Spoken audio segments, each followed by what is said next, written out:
Frankie McDonald action figure. Get yours now. What's up, everybody? I was just thinking about a little brush here. I went for a nice little hike with the dog. Hey, Nick Brown, thank you for my digit. First thing. What's up, buddy? Hell yeah. Put some big... Josh Kelly! Josh! What's up, brother? You're here. Hell yeah, man. You've come back to the show, man. It makes me so happy. And I thought it was my salty language that was keeping you away. Huh. Shows you what I know. Nick, Hippie Chick, Debbie, Teresa, Josh. Will you play the song? Might be a little too early, bro, for that. But yeah, later on, maybe. If my viewer count stays horrible like it is right now, and nobody shows up to the show, why not? Why not?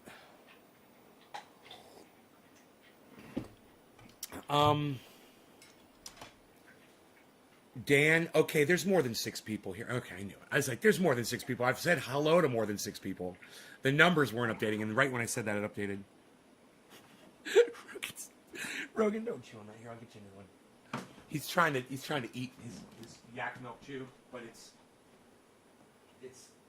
past its expiration, so to speak. I thought I had one sitting right there for him, but I gotta go right here. I'll get you a brand new yak milk chew, bro. All right, brand new.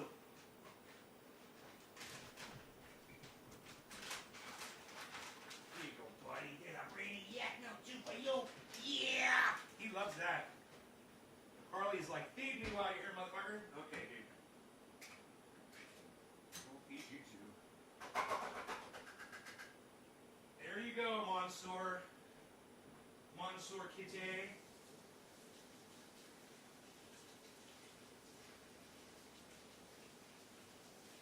T-minus 10 seconds and counting. What you got, bees? T-minus 3, 2, 1. I have returned. Jinmin, hey, buddy. Teresa, Hippie Chick, hello. Dan, Megsy, Josh, Megsy, Steve. Steve Running, hey. Alan Bluedorn, good morning, Alan. Okay, great. Good morning, guys. How's it going? So, let's talk about my good friend Kyle Kalinske. Now, I know that he's getting more and more involved with corporate media now that he has joined forces with Crystal Ball over there. You know, at Rising in the Hill, the first thing Kyle does is he goes and he waxes his fucking eyebrows. And I'm like, okay, yeah, that's the fucking corporate wearing off on you, and I understand that.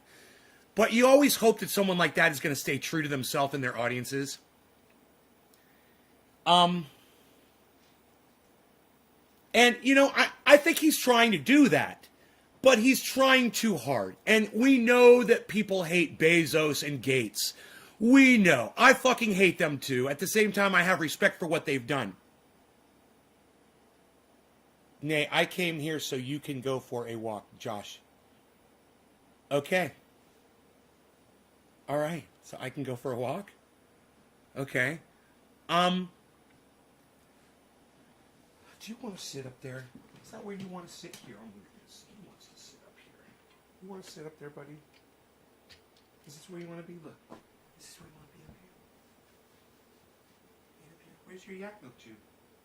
Get your yak milk chew, buddy. Where'd you leave it? Oh, here it is. Here. Put this up over here. There you go. Yak milk chew. In an attempt to stay true to his audience, he sides with them. You know, there's a lot of people out there screaming and crying about Gates and Bezos. I'm not one of them. But I understand the sentiment. And I agree with the sentiment, too. You know, these guys, not Bezos as much. Well, no, Bezos, too. Bezos and Gates are evil. They're both evil. They are. You want to say the money has corrupted them or say that they... It doesn't fucking matter. They're evil now, okay? I realize that. At the same time, lying about them is not a way to win hearts and minds, Kyle. Now, while I agree with you on the sentiment, let's approach this like adults, okay? Let's approach this like adults, Kyle. You're going to like this. You like keeping it real. You like being honest with your audience. So when you say Bezos and Gates' billions of dollars that they own, that they did not earn them, you're a fucking liar, Kyle, and you lose credibility. And I'm here to keep you straight, and I know you ignore me, and I know you don't even know I exist. You don't even, if you heard the name, my real name, or the name of my show, you wouldn't even be familiar with it. I'm sure you've got me so far blocked and hidden. You have no idea, recollection that I even exist. And my audience can't get through to you either. And that's fine. I'm a big fan of yours, and I watch you every day. Okay? I tell my audience about you every day. You can continue to fucking hate me. You can continue to hate the fact that I call you out on your bullshit. But one day, maybe after I'm gone, maybe you'll run across my videos and you'll watch them and you'll see that there was a guy that was on the internet that was calling you on all of your bullshit all the time. It's just that you chose to ignore me. And that's cool. That's cool. But you know what? You guys could still send this over to him if you wanted to and let him see it. I'm going to go ahead and I'm going to play the video and you guys can hear it from the horse's mouth. And, you guys let me know how you feel about him lying to his audience. He's a fucking liar. He says, okay, I haven't even told you what he said yet. It's like I kind of want to let you just fucking hear it. I think maybe I did say it. He said that Bezos and Gates did not earn their wealth because they're not laboring for it. So Kyle reasons that if you're not out being a janitor or a garbage man, then you don't deserve your money because you're not actually doing physical labor for it. How stupid does that sound? Now let me just put it into perspective for you. Let's say there's a woman out there and she has a salon. Okay, she's doing it all herself. She's cutting hair, she's doing nails, she's doing facials. She's a one-woman machine. And she's fucking handling it and she's taking care of everybody. Everybody loves her. They all come to her salon and she just gets exhausted. And so many people are coming in, she can't handle it. So she takes on a few ladies.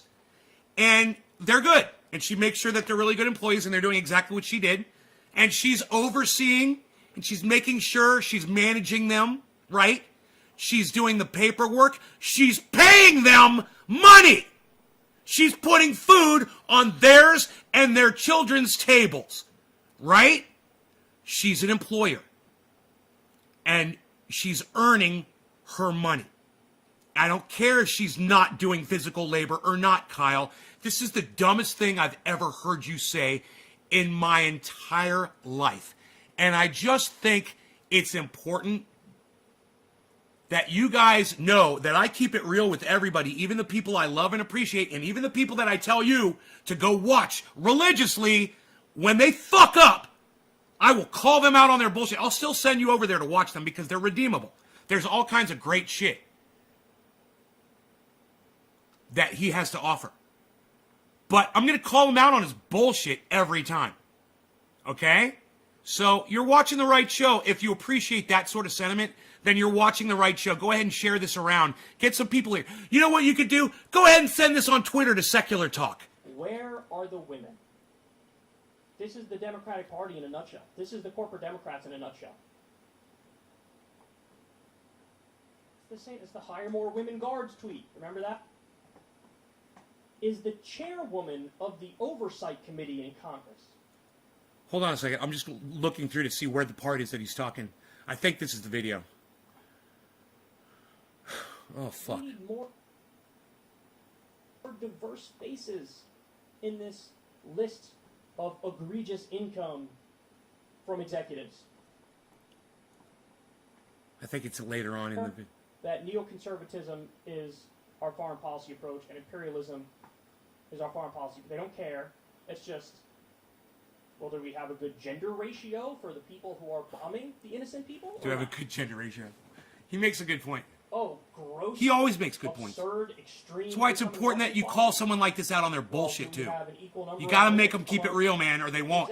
And he just ignores me. Because if we do, that's awesome. That's what I want. And he's gonna slip. He's gonna go over that slippery slope. Raise the marginal If he gets away with one lie, he'll get away with another. He'll get away with another. And next thing you know, Kyle Kalinski's the next fucking Donald Trump. Just lying anything he wants, you know? You gotta hold these people accountable. Then we're good. And you wonder why real lefties are so furious. I thought this was the video, guys. We're setting up these concentration camps. And instead of people who are supposed to be the left party saying, shut them down, the response is, hire more women guards. I'm so sorry, guys. 100 million last year or something. So I don't know why they're omitting certain industries or certain sectors and not others. But anyway, I digress. The response from a congresswoman was, where are the women? I'm going crazy. So in other words, she's not saying, Where's oh my phone? God, this wealth is It was on my phone. We live in a country where half of working people make $30,000 a year or less. Tens of millions of people have no health insurance. We have at least 500,000 homeless people, including tens of thousands of homeless veterans. Where are our priorities? What are we doing? This is insanity. This is insanity. How do we have this extreme wealth existing alongside a system where we have... So sorry. You can't move forward. I'm usually much more prepared than this, guys, and I don't know where this fucking video is. It was Kyle Kalinske, and what he said was that Jeff Bezos and Bill Gates did not earn their money. They didn't work for it. And that's a lie. That's bullshit. Of course they fucking worked for it. You know, of course they both did. They earned it. He's talking about the word earn. He's like, that's not what that means. I'm like, yeah, it is exactly what earn means. And I really wish I could find that one section just so you could see it. Because you're burdened by debt. She's not saying this is insane and we need higher taxes on the rich so and fucking better redistributive slow. policies to give people a fair shot and make it more of a meritocracy. Her response is, So slow. no issue with the amount of money they're making, where they're winning. We need more diverse faces. In I think he's smoking the cannabis. From executives. That's her He's argument. having a problem with his thought Ready for the process. devastating fact, which had me floored when I read this the other day. Carolyn B. Maloney is the chairwoman of the Oversight Committee in Congress. I'm so sorry, man. In response to this chart of the highest paid chief executives last year, let's run through some of the pay Watch these videos on an ad blocker thing, and it doesn't record my history. Dan Rubin. A healthcare company, someone made $200 million. Jesus Christ. T-Mobile, John Legere, $137 million. General Electric, Larry Culp, $73 million. Hilton, Chris Nassetta, $55.87 million. T-Mobile, Mike Seaver, $54.91 million. Formula One, Gregory Maffei, $47.12 million. Netflix, Reed Hastings, $43.23 million. Anyway, the list goes on and on. You can see it there. By the way, this isn't even really a totally accurate list. Apparently, the head of Blackstone financial company made like $600 million last year or something. So I don't know why they're omitting certain industries or certain sectors and not others. But anyway, I digress. The response from a congresswoman was, where are the women? So in other words, she's not saying, oh my God, this wealth is egregious. We live in a country where half of working people make $30,000 a year or less. Tens of millions of people have no health insurance. We have at least 500,000 homeless people, including tens of thousands of homeless veterans. Where are our priorities? What are we doing? This is insanity. This is insanity. How do we have this extreme wealth existing alongside a system where we have $1.6 trillion of student loan debt? Where you start off behind the 8 ball and you can't move forward because you're burdened by debt. She's not saying this is insane and we need higher taxes on the rich and better redistributive policies to give people a fair shot and make it more of a meritocracy. Her response is, no issue with the amount of money they're making, where are the women? We need more diverse faces in this list of egregious income from executives. That's her argument. All right, you ready for the devastating fact, which had me floored when I read this the other day? Carolyn B. Maloney is the chairwoman of the Oversight Committee in Congress. I don't think this is the one. So let me go to another one. Hold on one second. I think I may have found the video. Fox hosts brain crashes and burns. That might be the one. Fox hosts brain. God damn it. America, you elected Bernie Sanders. You just didn't know. Okay, I think this is the one. I am so sorry, guys. Oh my God, I should have fucking tweeted this out and I didn't. You could keep me open on like in Facebook. Oh. Fox and Friends, to be specific, they decided to have a conversation about taxes, and it doesn't go well. I think Brian Kilmeade's brain stops working pretty quickly in the segment. What's her name? Is this Ainsley Earhart? I think it is. She also is struggling to rub together a few brain cells in order to come up with a thought.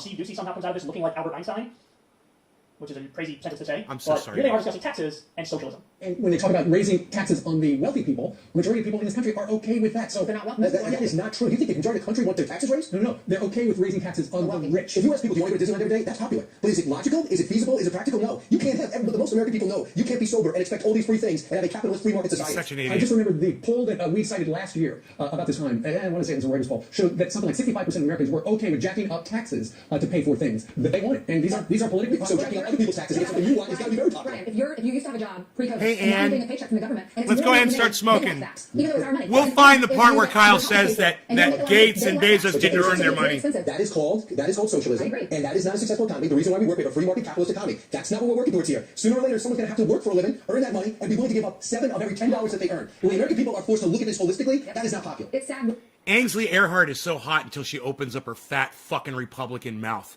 and then nothing but sewage and garbage spews out of it, and she loses all of her attractiveness. You're giving more money to the government than you are putting in your bank account. Not gonna It's last. sad. There's so much to say here. There's so much to break down. So at the end, when I think it's Ainsley says, it's not okay when you're forced to give more money to the government than you're putting in your bank account. Allow me to report. If you're making $500 million a year, and by the way, the CEO of I think it was Blackstone is making $600 million, but if you're making $500 million, and you only get to take home $200 million, I can't believe he's talking so slow that we can and understand him at fucking 2 times the Am I speed. upset? No. In fact, I'm going to cheer that on.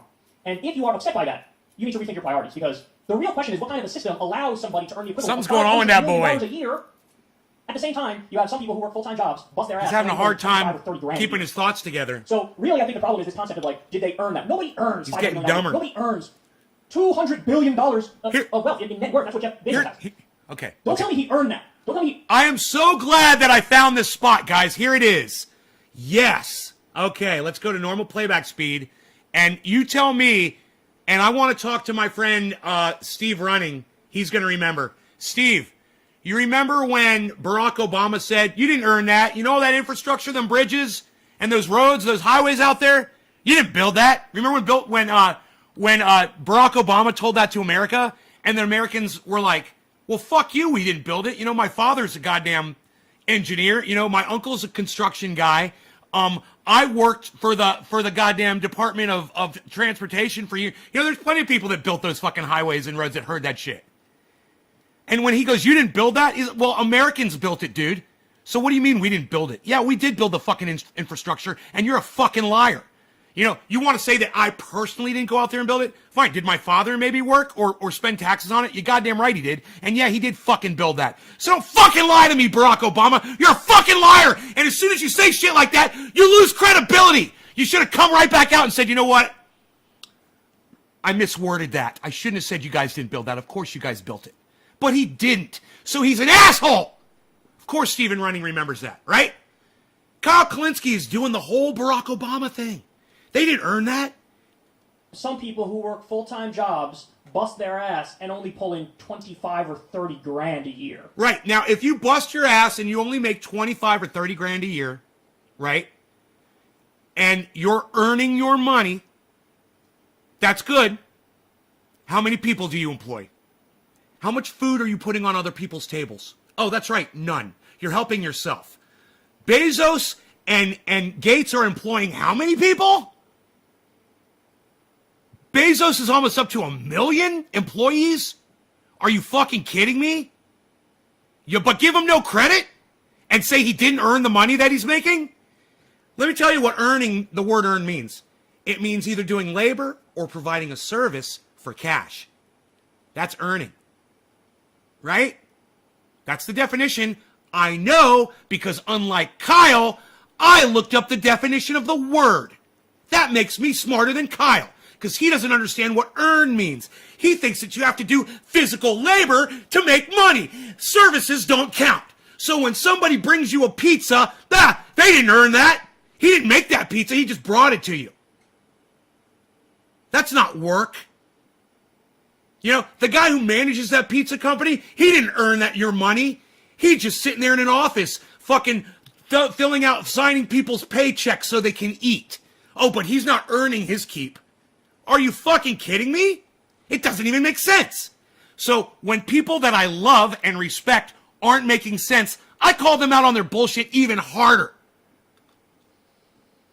And I hope really, I think. And I fucking hope you guys appreciate me for this. I hope you will start sharing this right now. I hope you will take this segment right now. Go ahead, take a video of it with your phone, and go ahead, get on Twitter and tweet it at Kyle Kalinske. His handle on Twitter is @SecularTalk. And see if you can get one fucking response from this douchebag. One fucking response. We're so fucking tiny. We're so minuscule. He doesn't even consider us. We're nothing to him. I think the problem is this concept of like, did they earn that? Nobody earns $500 million a year. Nobody earns $200 billion of wealth in net. Okay, so if they didn't earn it, how'd they get the money, Kyle? Explain that. If they didn't earn the money, did the cash angels come down from heaven and just bring them bags of fucking silver? Is that how they got their money? Since they didn't earn it. Did God command that $200 billion would just fall into the laps of Bill Gates and Jeff Bezos one day, and they didn't earn it, it just came to them? It rained money on them? Is that how they got their money, Kyle? They didn't earn it? They did not provide a service? You're literally using their services right now as you broadcast to me to tell me that they're not earning your fucking money. You're paying for the services that they're giving you while you're broadcasting to me. That doesn't even make sense, Kyle.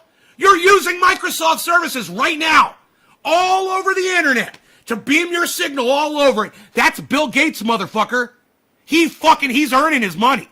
He's just earning it on such a large, gigantic level that it makes your little tiny dick shrivel up even smaller, Kyle. You got a little tiny dick, right? And Jeff Bezos and Bill Gates, they got big dicks, and they intimidate you. So let's just fucking spin lies about them and say they never earned a goddamn penny. That's going to help your cause a lot. That's going to give you a lot of credibility. Everybody's going to come flocking to you now because you're such a truth teller, Kyle. This is called placating. Okay, Google. Placate definition. Here's the definition of placate. Make someone less angry or hostile. My bad. Wrong word. Wrong word. Okay, Google. Kowtow definition. Here's the definition of kowtow. Act in an excessively subservient manner. There we go. He's kowtowing to his audience. He's saying exactly what he knows they want to hear. Do you think that he really believes while he's saying this that Bill Gates and Jeff Bezos didn't earn their billions? Do you really think he believes that? He's a smart guy. You think he knows what the definition of earn is? Yeah, he is. So what's this make him? A fucking liar. And he's kowtowing to his audience. He is saying exactly what he knows they want to hear so that it will make him more popular and that he will get more clicks. And he's becoming the hill. He's becoming rising. He's waxing his eyebrows, guys, because he's becoming a fucking phony, and we're literally watching it happen right before us. Because I study this motherfucker. I study him. I listen to him every fucking day. And I'm watching this transformation happening, and it's happening right now in front of us. And when I say transformation and he's waxing his eyebrows, I don't mean that kind of a transformation. I mean, he's transforming into mainstream media Kyle Kalinske. That's what he's becoming. He's becoming marketable. He's marketing himself. He's getting greedy. And I hope his audience picks up on it. Because this little lie right here, this is just a chink in the armor. This is just it's just a little tiny crack in the windshield from a little pebble. And it's just a little spider crack, and it's in the corner. It's not even blocking your vision. You know it's there? It's nothing. But you'll get another crack, and you'll get another crack, and you get another crack, and it won't take too many before the whole windshield breaks and blinds your fucking face with glass in your eyes. And this is where we're headed with this. This is a slippery, slippery, slippery motherfucking slope. And he's waxing it on, baby. Like he's waxing those eyebrows off. He's waxing up his ass to slide down that fucking slippery slope. And Billy said if the eyebrows are waxed, you might want to check the butthole too. Yeah, he's probably waxing his fucking butthole so he could slide down that slippery slope nice and smooth. Net worth, that's what Jeff Bezos has. Don't tell me he earned that. Don't tell me he earned it. So a lot of the problem here is this misperception, this flawed perception on what's earned and what's not earned. They live under the misimpression, that we already live in a meritocracy. We don't. And so when she says, give more money to the government than you're putting in your own bank account, I honestly say, it depends. It depends how much money you make. It depends what you do. And there are plenty of instances where I think more than half of what you earn should go in the bank. It should go to people's healthcare and jobs and education and infrastructure, so on and so forth. So the real problem is the way we think about this stuff. Okay? I love when Brian Kilmeade just makes it up and says, when people are forced to look at raising taxes on the rich, it's actually not popular. You just made that up. Steve Ducey was correct. Every poll shows it's overwhelmingly popular to raise taxes on the wealthy. He's making good points. And Brian Kilmeade's like, I don't accept that. So when you give people the whole picture and you look at it holistically... See, when I attack Kyle Kalinske, I usually can only attack him on one or two things. He's pretty goddamn good, and that's why I watch him. And you guys should watch him too. And you should listen to everything he fucking says. And when you hear him slipping, you should call him on his bullshit. You know, he's a champion for all of us. And if you don't see that and go and flock to this channel to go watch him every day like I do, then you don't have the vision that I hoped that you had. You know? He's not funny like Jimmy Dore is funny, but he's got his moments. And him and Jimmy Dore are tight, close friends. He's the one responsible for bringing Jimmy Dore onto YouTube. Yeah, I know he looks like Forrest Gump, and I know he waxes his eyebrows, and I know he just told a fucking lie. A big, fat fucking lie. But at the same time, as long as you guys realize the fake news from the real news, you can go over to CNN and get some really good nuggets from CNN. Yeah, CNN, fake news. Yeah, they're fucking fake news. Yeah, they have a narrative. Yeah, they will lie to your fucking face. But when they have a video, right, of some asshole in the goddamn government fucking talking, well, that's not fake news. That's literally what the person said, and you can get a lot of that on CNN. You can get the actual from the horse's mouths, right? Kyle is a great source of news, too. And if he fucks up one time out of 99, I'm okay with that. There's a lot of other people I watch out there that fuck up a lot more often than that, and I still watch them, too. All I'm saying is, Kyle is golden. He's perfect in every way. And when I see a blemish, I gotta go over there and buff it out a little bit. He needs a little buff. And you know what? That's okay. I'm fine with that. You know, I'm sure if you fucking went through my goddamn hypocrisy on this show, you'd find all kinds of shit to attack me on. It's not hypocrisy. This is completely, intentionally lying to your audience so that you will get clicks. Because he knows that people hate Bezos. He knows that people hate Gates. Hey, man, I could do it too, but I'm not going to do that. I'm going to keep it real. And while I'll say they're fucking evil in that, you know, they did a couple evil things, and what Jeff Bezos is doing with the unions is bullshit. What Bill Gates is doing with the vaccines is bullshit. Well, let's say what's Bezos doing with Amazon, and let's say what's Gates doing with goddamn Microsoft. Now, while I hate Microsoft Windows 10, I fucking hate it. I'm still very thankful for it. I'm still thankful for the fact that I can use this computer, have this operating system, and I can connect to all these other computers. I'm thankful that I can make a call or get on my computer, right? Order something from Amazon, it shows up on my doorstep in a day or two. Thankful. That's a service. I'm willing to pay both Jeff Bezos and Bill Gates for those services. But as a paying customer, I also have the ability and the right to speak my voice and say when I think they're evil or when they're ripping me off or when Windows 10 sucks my dick. You know, I rarely complain about Amazon. I rarely have anything to say bad about Amazon. I use them constantly. It's a service. It's provided by Jeff Bezos. And if you don't like that fact, Kyle, I don't know how else to tell you that, yes, Jeff Bezos is earning every penny that he's made.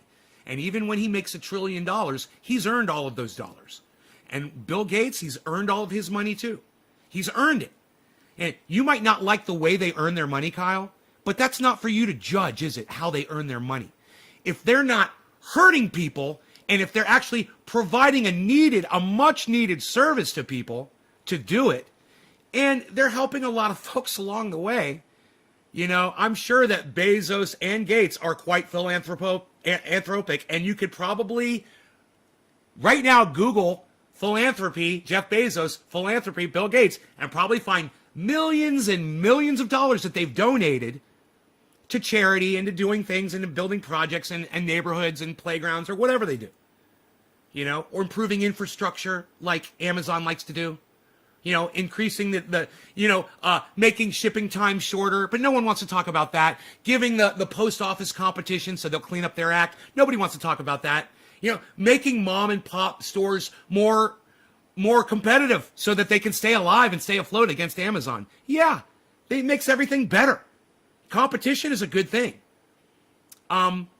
They've earned their money. I think I've stated my point, and I know you might not like it. And if you don't like the facts that I've stated on this live stream, you can suck my dick, because everything that I've said has not been opinion. His shit was some bullshit, stupid opinion that didn't even make sense. I cleared it up with the facts.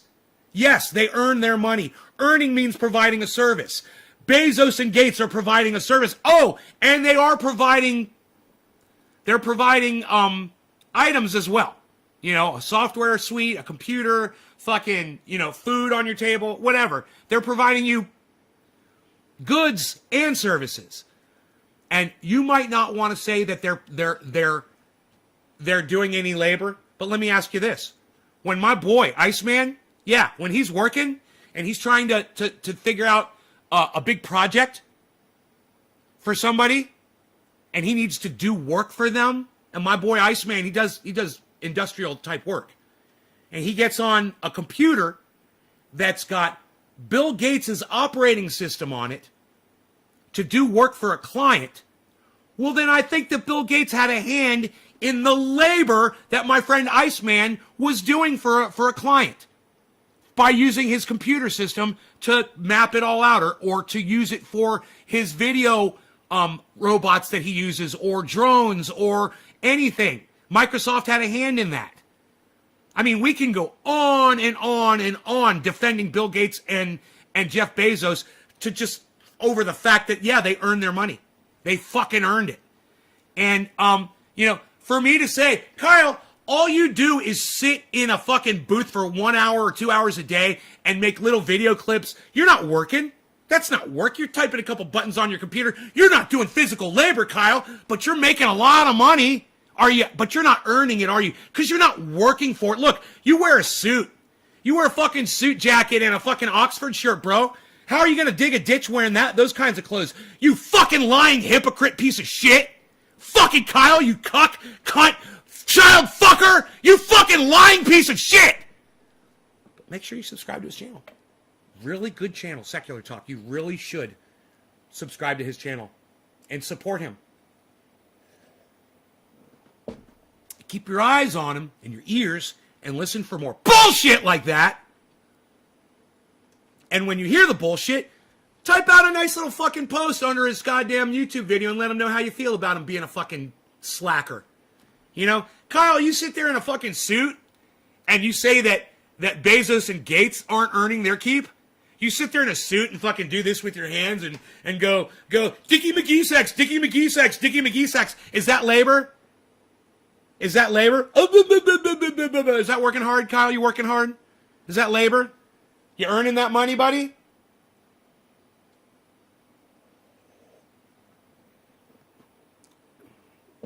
Gin up audience and a little gaslighting. He got scared by algorithms.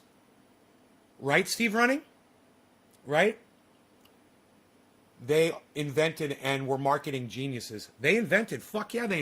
Not only that, Jeff Bezos used to drive the forklift at Amazon. He literally used to drive packages to the post office. Jeff Bezos. Yeah, he was a laborer before he was the richest man on the planet. He knows labor. And this is gaslighting, man. This is Kyle Kalinski's gaslighting his audience. He's telling lies to win their support. And I think that's what gaslighting is. Okay, Google. Gaslighting definition.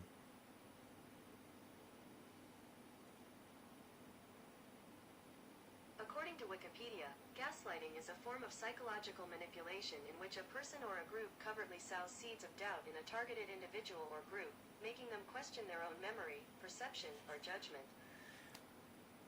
See, gaslight, he's totally lying. He's misrepresenting the facts, and then you're like, yeah, they didn't work. Yeah, Bill Gates and Jeff Bezos didn't work. Kyle totally convinced me. They're evil. Well, they're evil, but not because they didn't work, and not because they didn't earn their money. They're evil because they've made some really poor decisions. You know, you support your workers. You let them unionize. You let them push back against you. You know, you don't be a fucking cuck bitch. And for Bill Gates, man, you get the goddamn antidote out there for everybody. You don't hoard a fucking vaccine. You're evil, man. You've become evil and greedy. And yeah, they need to be called out for their bullshit when they're sitting on mainstream media, whether it's Bezos or Gates.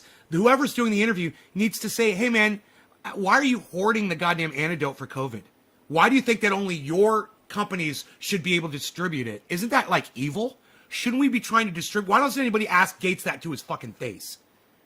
You know? And why does someone go up to Jeff Bezos with a goddamn camera and a microphone and go, hey man, just kind of curious why you're totally anti-union for your own workers that bust their ass for you. And you can't supply breaks in bathrooms, you know, and give them, you know, here's an idea. Hire more people. Hire more people. You know, give them breaks. You know, give them more money. What's wrong with you? You know, something like that. But, you know, I don't see Bill Gates or Jeff Bezos being interviewed by Kyle Kalinske or on The Hill Rising, you know, or on Kyle and Crystal show. You know, I don't see them coming on there, and I don't see them trying to get them on. You know, has he tried to question him? Has he tweeted at Bill Gates? I haven't seen it.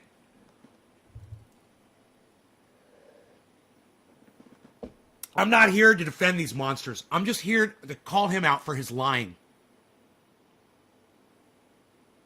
And in lying, he forces me to defend Bill Gates and Jeff Bezos. Because you're a fucking liar, Kyle. That makes you a cuck bitch. That makes you a cunt child fucker. Understand that. You are a child fucker. You're a waxy eyebrowed, Forrest Gump hair wearing fucking child fucker. And the reason why you are is because you force me to have to come on my show instead of saying, hey man, did you guys see the latest fucking secular talk? It's awesome.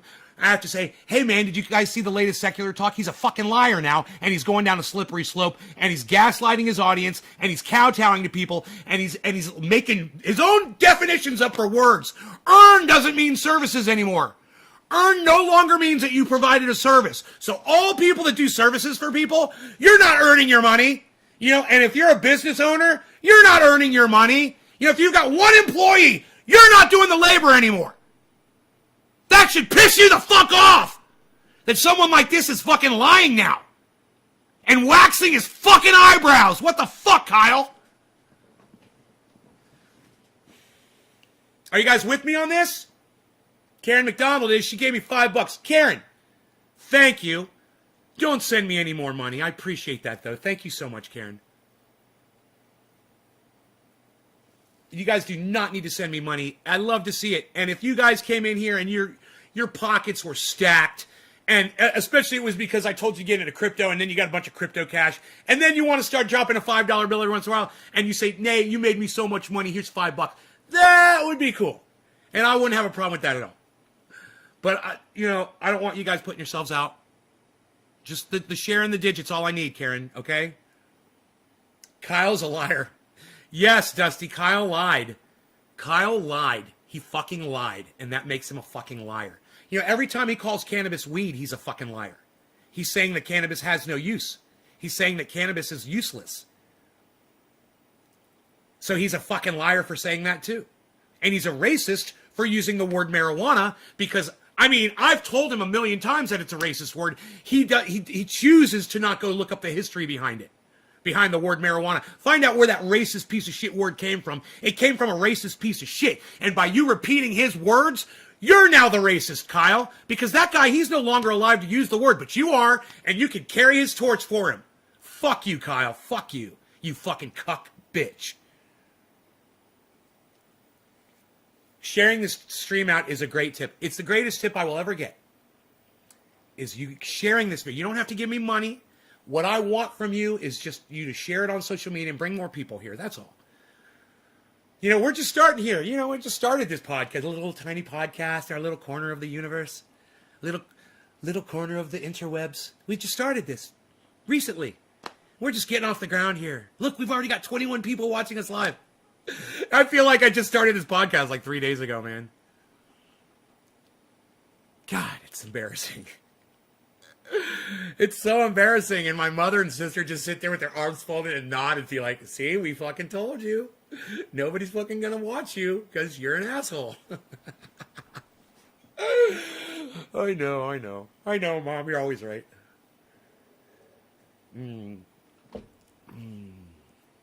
All right, so are we smoking today or what are we smoking is the question.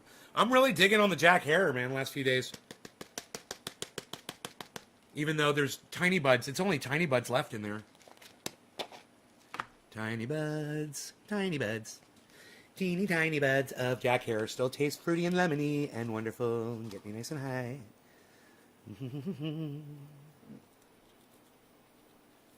Here's some more news. Ba-da-da-da-da. Ba-da-da-da-da. Ba-da-da-da-da-da. Ba-da-da-da-da. I haven't watched that show in a while.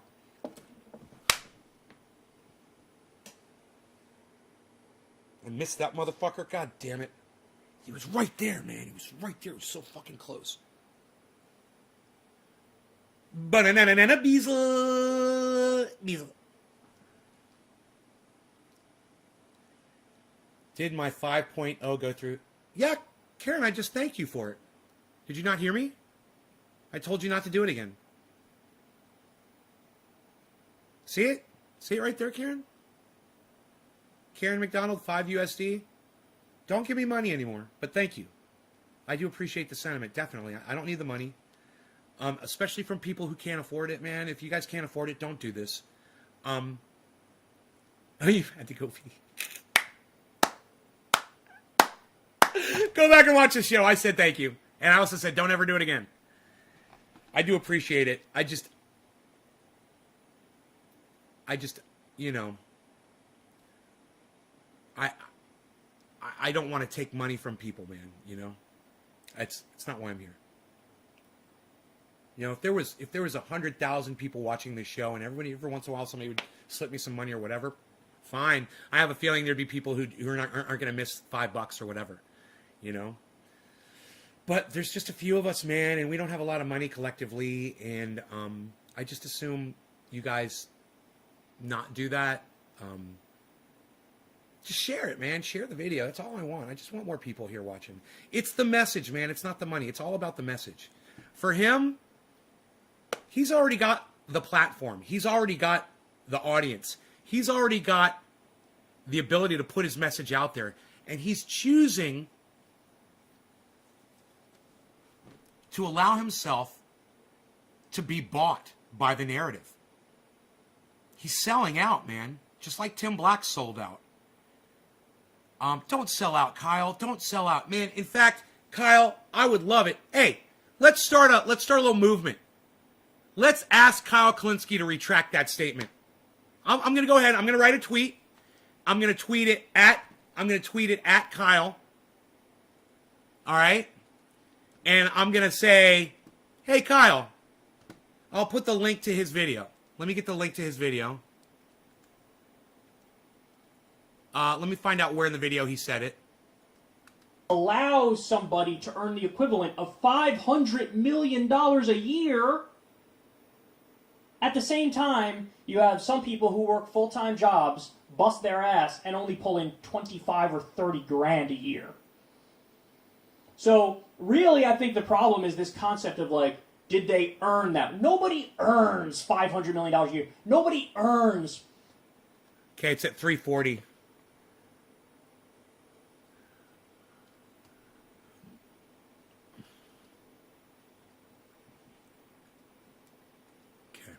Twitter. Okay. That's Secular Talk. Okay.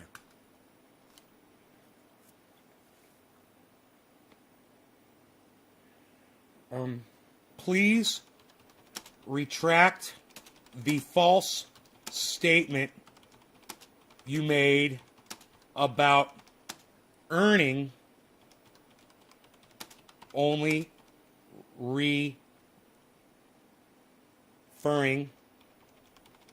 to actual physical labor. You will lose viewers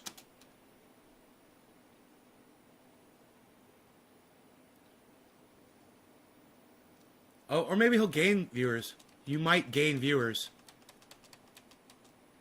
Might gain viewers for kowtowing to them. How do you spell? Oh, kowtowing starts with a K, huh? But you will lose respect from those of us who actually listen. Please retract the false statement you made about earning only referring to actual physical labor. You might gain viewers for kowtowing to them, but you will lose respect from those of us who actually listen. Gates and Bezos have earned every penny they've made to date.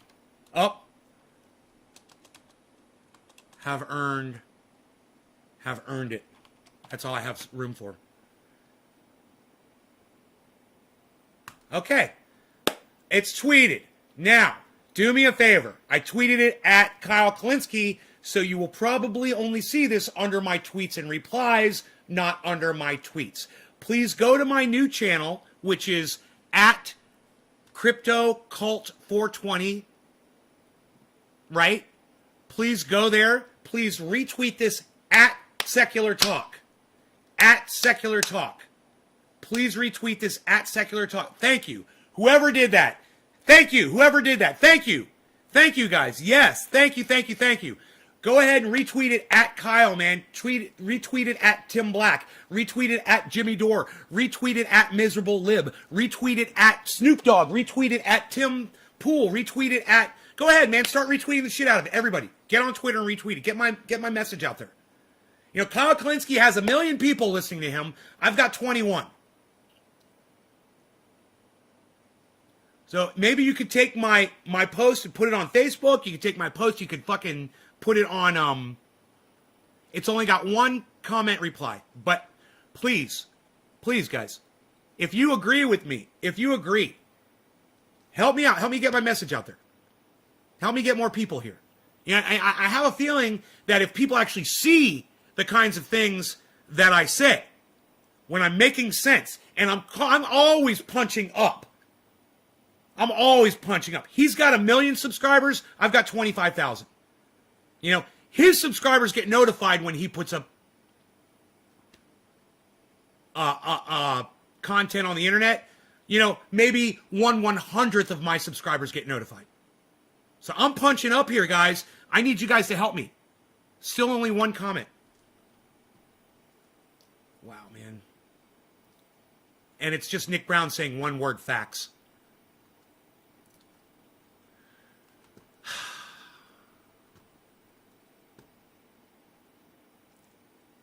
Can you put more comments, guys? Can you send it around? Can you retweet it at people for me?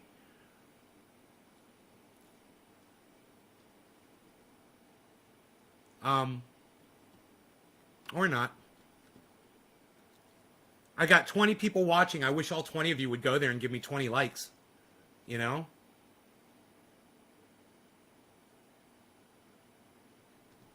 I'm going to pin it to my profile. Maybe you'll see it there. There, now it's my pinned comment on my profile. Okay? So there's no reason why you can't find it. If you go to at CryptoCult420, it is the pinned comment. There is only 1 comment. Now there's 2. Thank you. Who was that? Now there's 2 comments. Steve Running. Thank you. Thank you, Steve Running. I'm going to retweet you, Steve. Yes, exactly. I'm going to retweet you at Kyle Kalinske. Thank you. Thank you.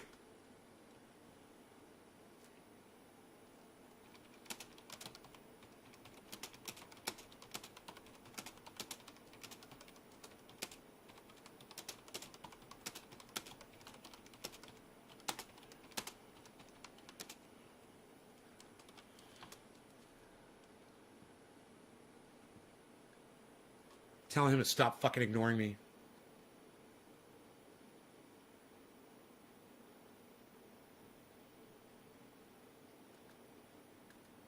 Retweeting you, bro. Nick Brown retweeting you. Thank you both.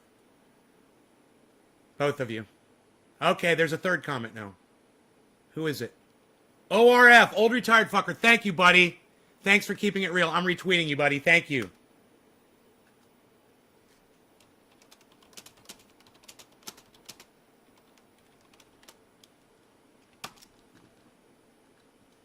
Thank you, guys. Okay.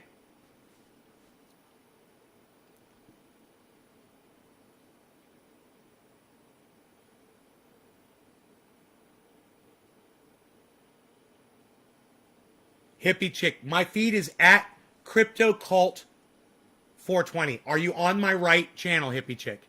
At Crypto Cult 420.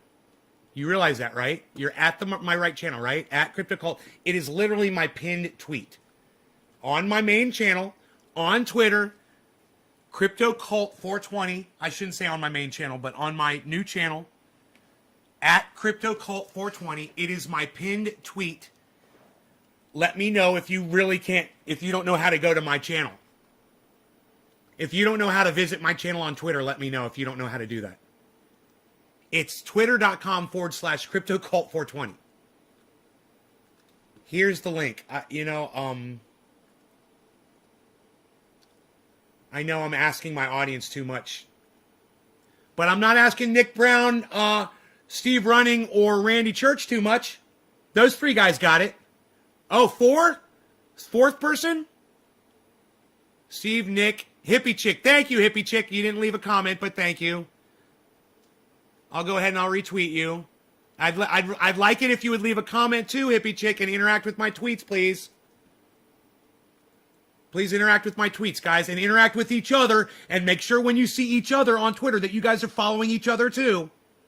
Okay? When you see Randy Church, follow Randy. When Randy sees Hippie Chick, you follow Hippie Chick. When you guys see Steve Running, you follow Steve Running. When Steve Running sees Hippie Chick and Randy Church, you follow them. And when you guys see Nick Brown, you follow Nick Brown. And when Nick Brown sees all of you, you guys follow each other, okay? No, I'm not asking you too much, Trendy Nick. I'm not asking Randy Church too much. I'm not asking Steve Running too much. And I'm not asking Hippie Chick too much.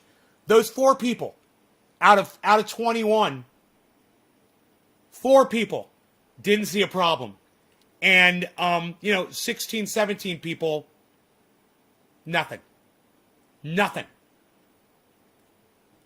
It's only got 6 likes. There were 21 people, and now, of course, people are leaving because I'm asking you to do something for me. So people will leave. Now I'm down to 14 people. You guys just don't want it. It's just like, you guys are the ones that leave that don't want to help me out. God damn, man. Really?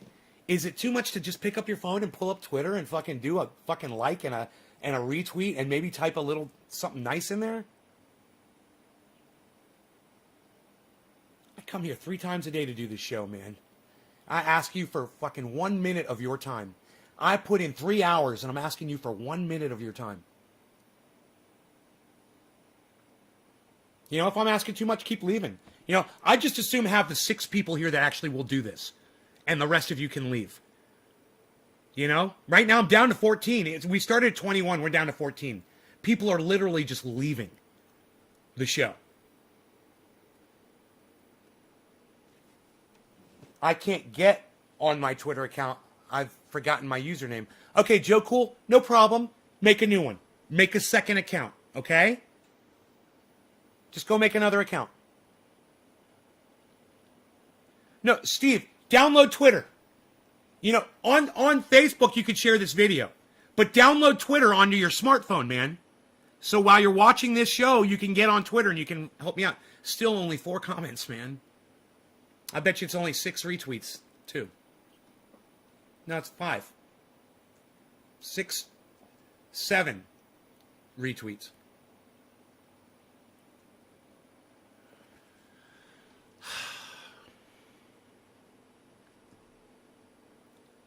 You know, if enough of you retweet this at Kyle Kalinske, he might actually see something that I said for once.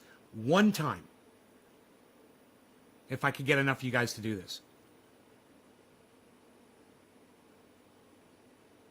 I'd love to know the people who don't want to help me out on Twitter so I could block you forever from this live stream. You know, you don't want to download a little app and help me out as much as I do on this show for y'all. I just assume not fuck with you, you know?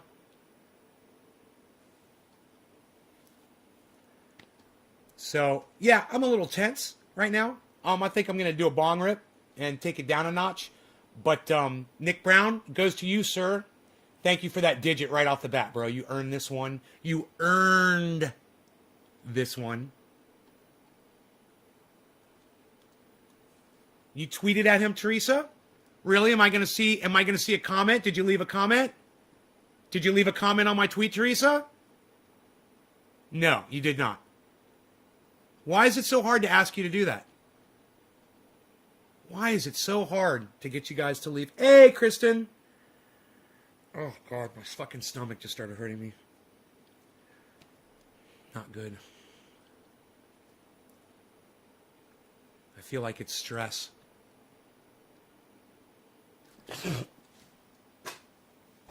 Kristen, the app is Twitter. I'm asking people to support me on Twitter so that they will,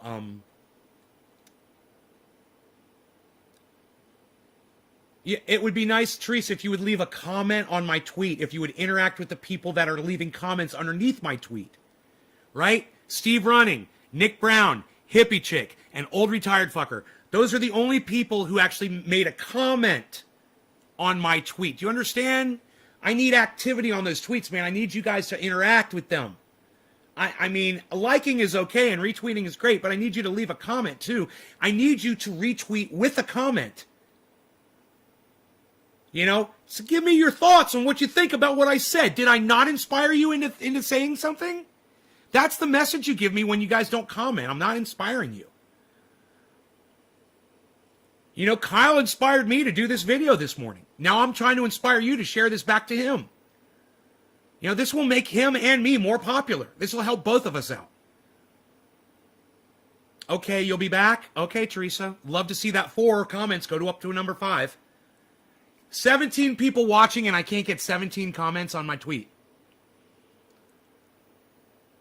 My Twitter account handle is @CryptoCult420 on Twitter. @CryptoCult420. Just download Twitter. Only takes a minute. Start up a little thing and then go to the search and type in @CryptoCult420. Find me. Go to my pinned tweet. Like it. Comment. Retweet it. There should literally be 19 comments on there right now. Because there's 19 people watching me on here. I've got 4. I've got 4 comments out of 19 people. Twitter is the only place where I can get in touch with people, man. I need your support there. I need it to at least have the appearance that people are listening to what I'm saying. At least have the appearance that you give a fuck about me. Can you play my game with me? Can you leave me a comment over there on Twitter? Let me know if I'm asking too much, guys. Seriously. Oh, we got a number 5. Who was it? Someone did it. We got a number 5 comment. Who was it? Hippie Chick left another comment. Hippie Chick, you are double awesome. Hippie Chick, thank you. See? Now, Hippie Chick is pulling the slack for all of the rest of you. Because she did it twice. And all of you could do it 5 or 10, 100 times if you wanted to. You could retweet this and retweet it and retweet it at all kinds of people. Over and over and over and over again. Gab, no, I'm not going to meet anybody on Gab. You know, Kyle Kalinske and fucking Jimmy Dore and Graham Elwood and Ron Placone and Arn Raw and Thunderfoot and Simon Dan. None of them are on Gab, Mordit. Okay, they're all on Twitter. So Gab's not better. So you're a fucking liar. All right, Gab's not better. It might be better for you because you're a little douchebag. But me, I'm trying to step it up a little bit. I'm trying to converse with the people that I'm trying to get on my show to interview. And on Gab, I'm not going to get dick. Or as Kyle Klinsky likes to say, Dickie McGee sex. So thanks for the fucking for the advice. You're a dumbass. Go cunt off. Fucking Gab. That's hilarious.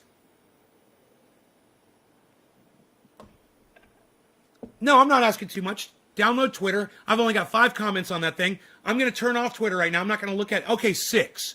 All right, who did that? Who did my 6th? Teresa, thank you. Retweeting it. Thank you, Teresa. There you go. That's how you leave a fucking comment on my tweets. That is how it is done, people. And just let's go back and hear to what Kyle said one more time. Okay, when you're forced to give more money to the government than you're putting in your bank account. Allow me to retort. Go ahead. Go ahead and retort. If you're making $500 million a year, and by the way, the CEO of, I think it was Blackstone, is making $600 million. But if you're making $500 Nick, cheers. and you only get to take home 420 Newfoundland. $200 million, and the rest of that money is going to go towards healthcare and education and infrastructure and paid vacation time for people. Am I going to be upset? In fact, I'm going to cheer that on. And if you are upset by that, you need to rethink your priorities, because the real question is, what kind of a system allows somebody to earn the equivalent of $500 million a year? He just said earn. Did you catch that? He said, how did you earn $500 million a year? And now he's going to say you didn't earn it. At the same time, you have some people who work full-time jobs, bust their ass, and only pull in 25 or 30 grand a year. So, really, I think the problem is this concept of, like, did they earn that? Nobody earns $500 million a year. Nobody... It's fucking Barack Obama. You didn't build that. You didn't earn that. You didn't work for that. Twitter handle is @CryptoCult420.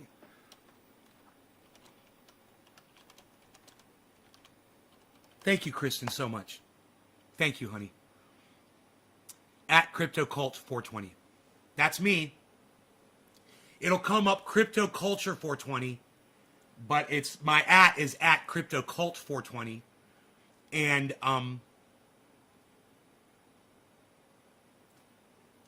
like I said, I'm turning it off. I'm not even going to look at it because you guys just don't support me over there, and it upsets me a lot that I can't get you guys over there. Weeks will go by and I won't mention it. You know, I'm still tweeting every day. I'm on there every day. Steve Running, Nick Brown. Nick Brown is always there, man. Nick Brown's got his notifications turned on. You know, on occasion I'll see Teresa or somebody, or Hippie Chick. But for the most part, you guys will retweet the shows because you'll drop the digits, right? And you'll retweet the show, and that's good. But you won't check out my tweets, my actual tweets, and you won't retweet them at people, and you won't get active and fucking boost me up and lift me up and amplify my voice so more people can hear me. You know? Don't hoard me. You know, don't just keep me to yourself. Why are you so fucking embarrassed that you watch my show? You know? If you're embarrassed of watching my show, then I'm definitely doing it wrong, you know? And I gotta tell you, I can't fucking stand that shit. You guys that are embarrassed of me, I fucking can't stand that shit. So, yeah, man, this rock is so pretty. I love this rock. Look at this thing. I found this on my road. It's not focusing on it, but it's got a little depth to it. And it's just, it's green. You know, it's got this green, it's kind of like just like this really beautiful beautiful texture and color, and it's heavy. Like, you could literally kill somebody with this in like 2 shots. If I hit somebody on the head with this twice, that's fucking heavy. It'd be like hitting them in the head with this. No, this thing weighs way more. This thing feels, it's so weird. It almost feels like a centrifugal force, like a what is that? Yeah, it feels like a centrifugal force, like when you're holding a hard drive. The difference in weight, it's funny. It kind of confuses your hands when you do that. No, this thing probably weighs 2 or 3 times. I'd say twice as much. It's like if I had 2 of these in my hand, it would probably weigh that much. Yeah, it probably weighs twice as much. I wonder how close I was.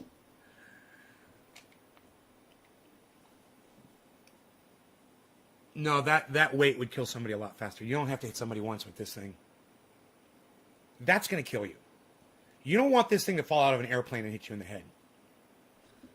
Assault weapon. Yes, this is an assault weapon. So we should limit who can buy these. Because it's an assault weapon. You can't be trusted with an assault weapon. I could totally assault you with that weapon. Man, dude, I could just cap you in the knee with it and you'd be crying. Oh my God. The rock is great, isn't it? Can you just believe I found that laying on the road? I was looking for rocks that day. I was like out looking for rocks, and I was like looking around, looking at all the rocks on the road.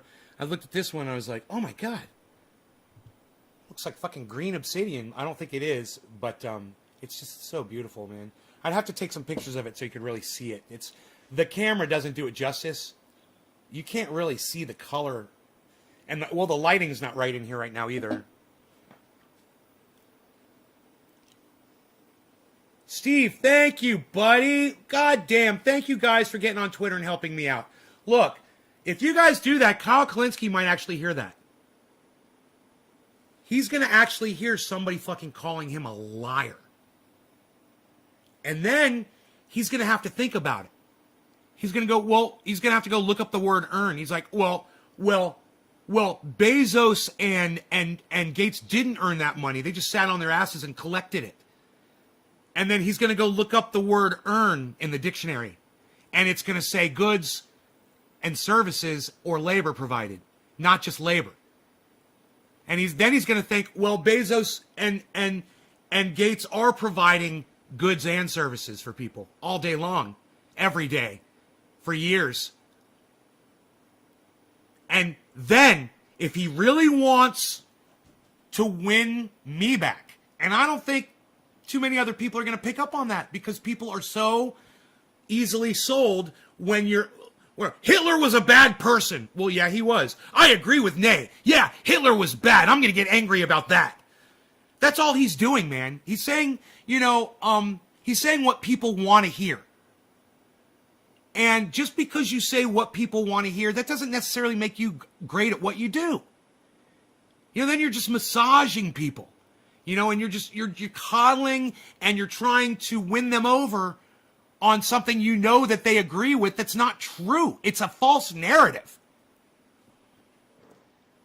And I could totally prove that it's a false narrative. And I think I already did prove it on this live stream. And I hope you guys agree that I proved him wrong on this live stream. And no matter how evil Bezos and Gates are, and yeah, they are evil, and we've already gone over that too, I think I fucking cemented the point in that Kyle's fucking lying to his audience that Bezos and Gates didn't earn their money, no matter how much they're making.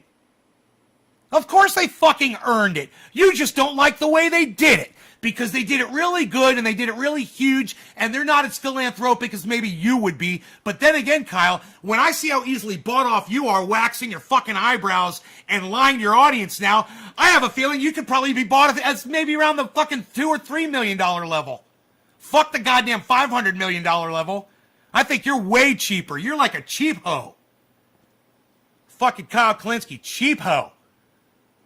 Hood hoe.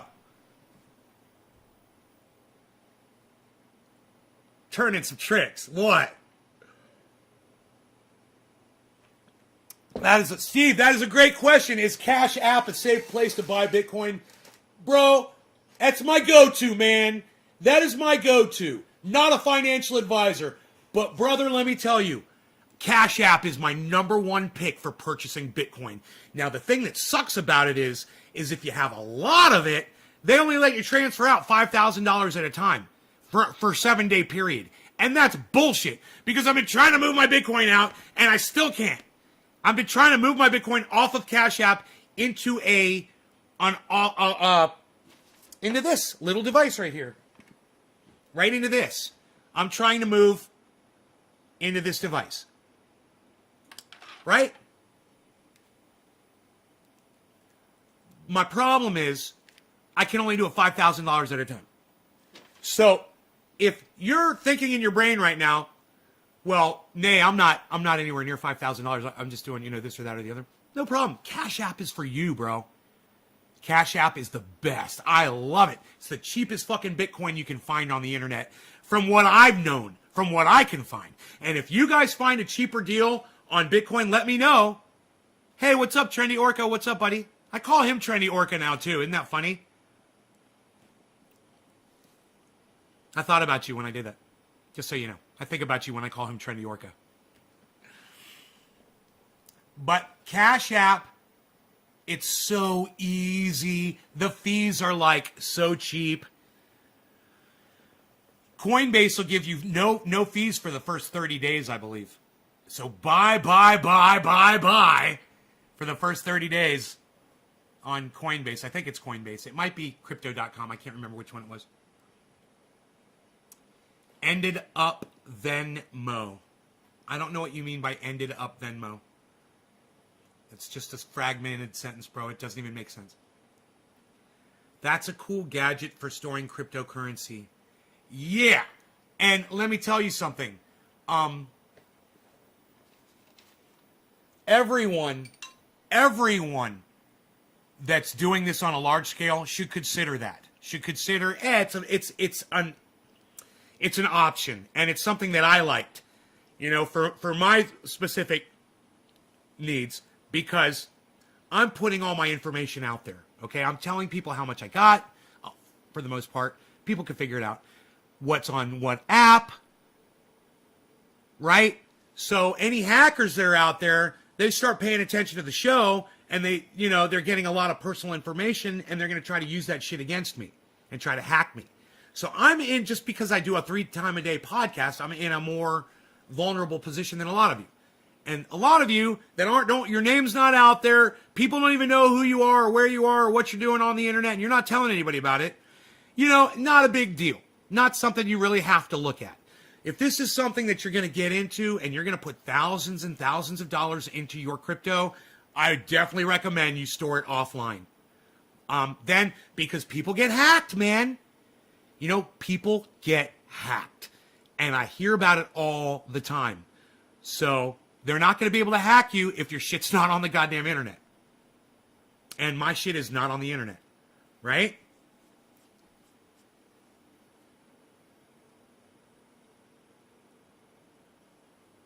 Joe Cool, well, you want me to check for you, buddy? Let me see. I'll pull up my phone, man. For me, when I'm doing the show using my computer and stuff, and I want to get on Twitter, it's so easy just to go to my phone and pull up the Twitter app, and then I can interact with the show and use my Twitter here at the same time. That's what I want you all to do.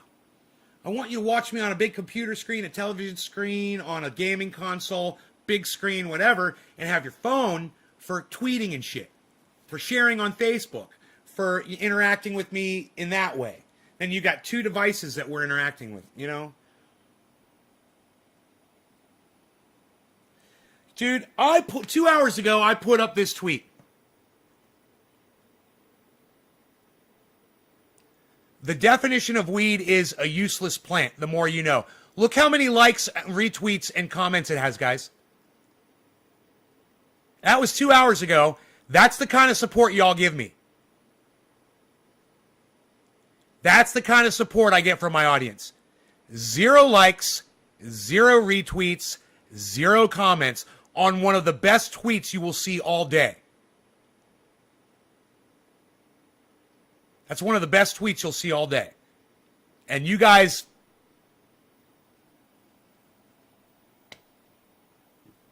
Nothing. Okay, 1 retweet and 1 like.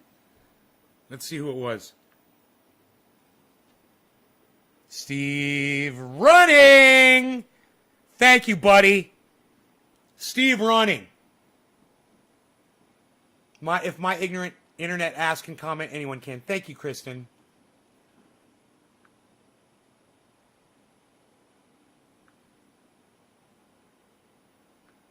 Fiduciary responsibility.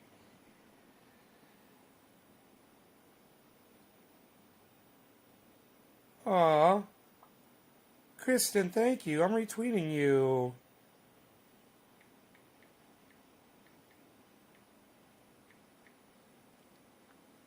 Thank you, Kristen. That was sweet. On Twitter. Thank you. It's so nice to see you there. Aw.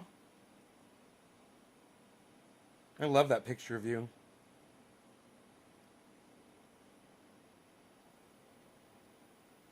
Riley. Thank you, Riley. Really, Riley?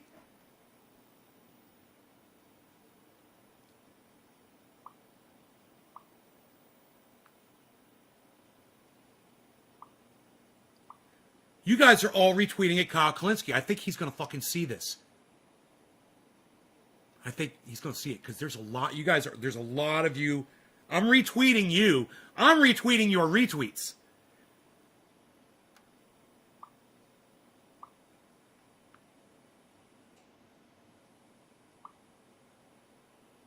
Steve Salisbury, perfect. And let me follow you back. And Kristen, let me follow you back. Make sure I follow all of you back. I'm already following Debbie. Joe. Not the average Joe. Following you back. Kristen. Following you back. Everybody, follow everybody. Everybody follow Kristen. Kristen, follow everybody else. If you see each other in my tweets, make sure you click on them and follow them, guys. Okay? Build the community. Teresa King, I'm pretty sure I'm already following you. Yes, I am. Teresa's got 34 followers, everybody. That's me, not the average Joe. Right, Joe? See, I interact with y'all on Twitter. You see that? You literally see me interact with you. And I do it off when I'm not on the show, too. Right? And you can literally message me on Twitter if it was something important. You guys can do that. That's where to message me at. Don't message me bullshit and never message me conspiracy videos. Ever. Never message me conspiracy videos. Don't do it. All right? Just don't do it. I love you. I love you. That doesn't mean that you can send me conspiracy videos on Twitter. Okay? We're not conspiracy nuts. There's only really one conspiracy that we discuss on here. The real one. Our extinction one. That's the one nobody wants to talk about. That's the one that people hear me talking about that shit and they think I'm fucking crazy and they don't watch me anymore. That crazy guy says that the human race is going extinct. Facts? Facts. Facts? I mean, provable facts? But you're going to call me crazy?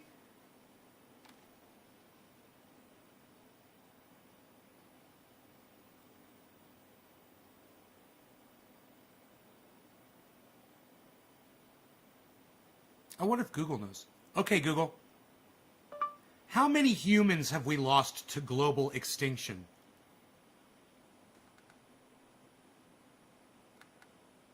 I'm always stumping Google with my crazy fucking questions. And it's like, does not compute. Fucking smoke porn. Results from the web. Are we heading for a 6th mass extinction? Are we in the midst of another one? Many have warned, one driven by humans, similarly a velocity of mass extinction. Okay, humans are driving 1 million species to extinction. Lost a species. This is from 2019, guys. This is from 2019. You know, we've been still so busy with fucking COVID and Trump that we just kind of forgot that climate change was killing us. You know, that we're going extinct. This is from biologicaldiversity.org. I don't know who they are. But they do say this. Our planet now faces a global extinction crisis never witnessed by humankind. Wildlife and plants have inspired our histories, mythologies, languages, and how we... Okay, I don't know what that's all about. The world lost 2/3 of its wildlife in 50 years. Yeah, it might be something to look at. Yay. You remember I told you to fucking just have a think? What's up, buddy? You've owned animals that are now extinct? What animal did you own that's extinct now, bro? That's so sad. That's so fucking sad, man. My God. Just have a think on YouTube, guys. Do you know how I've told you for the last year or so that he's like a big fracking proponent?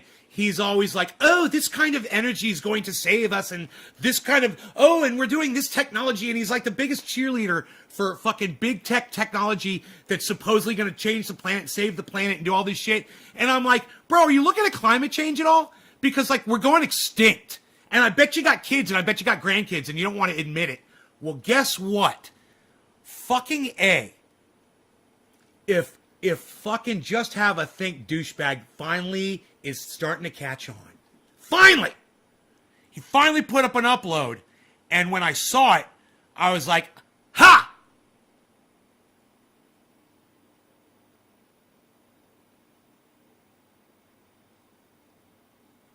Okay. I don't see it coming up. That's okay. I'll find the video real quick for you. I know I'm going to find this one. It's one of his latest ones. It's a brand new upload. I left a message on it. I was like, I said something really nasty to him. Here it is. Climate and ecological emergency. Can you really make a difference? Dude, this guy is so fucking... He's been so bullshit. Things like ethnicity, gender. He's been so bullshit for so long. I hate his little calm disposition. I fucking hate it. You know, no emotion. I just talk like this and I keep looking at... I look away and then I look back at you. I look away. It's for effect. I fucking hate that shit. But he puts up some good uploads, so I subscribe to him and I watch him all the time. But...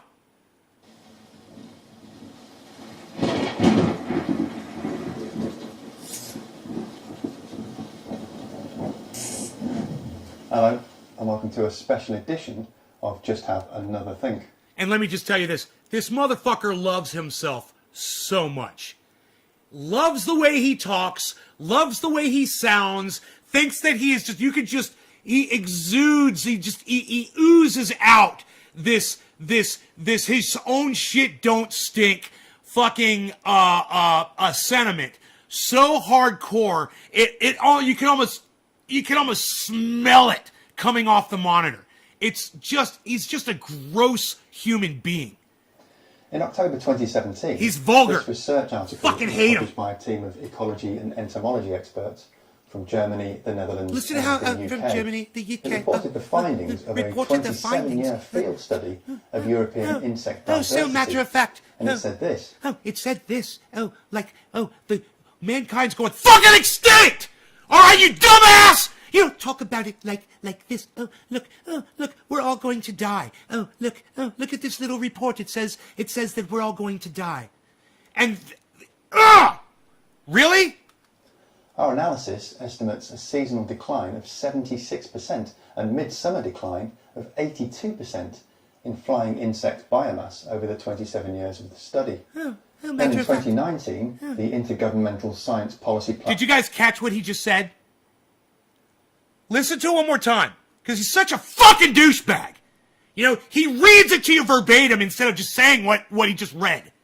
You know? The Netherlands and the UK. It reported the findings of a 27-year field study of European insect diversity, and it said this: our analysis estimates a seasonal decline of 76% and midsummer decline of 82% in flying insect biomass over the... Right. Yeah, words. We've lost 3/4 of our insects. We've lost 3/4 of our insects. Now, cunt bag doesn't want to just say the fucking words to his audience. Yeah, he'd rather read the technical jargon so, you know, he doesn't have to get too fucking into it. I'll just read it explicitly what it says, and they'll know by what I say. People aren't picking up on that, you dumbass. You know what the average YouTuber's IQ is? It's like 3! You gotta tell these people what the fuck's going on, you dumbass! The 27 years of the study. 27 Then in years. 2019, It was only a 27-year study, and we found out that we lost 3/4 of our fucking insects. But I'm going to keep talking like this because I've got a teeny, tiny little penis. And this is how people with teeny, tiny little penises talk. governmental Dude, I feel so sorry for your fucking wife. Holy shit. science policy platform on biodiversity and ecosystem services, or IPBES. You know, published how do you tell your wife that you love her, bro? Are you passionate about anything? Do you have a fucking feeling in that cold, dusty skeleton of yours? And your bald fucking head?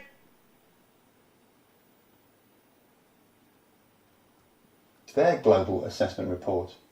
That paper was the culmination of 3 years of painstaking work by a team of experts from over 60 countries. It was thoroughly peer-reviewed, gaining more than 15,000 reviewer comments in total. The paper found that there are currently an estimated 1 million animal and plant species on our planet threatened with extinction. That's about 10% of all the insects and 25% of all the other species. That's not good. Species have been going extinct since the dawn of time, of course. That's his fucking catchphrase, man. That's how he gets your fucking attention. That's how he pulls you in. Let's go back to that, okay? Now, let me tell you something. That's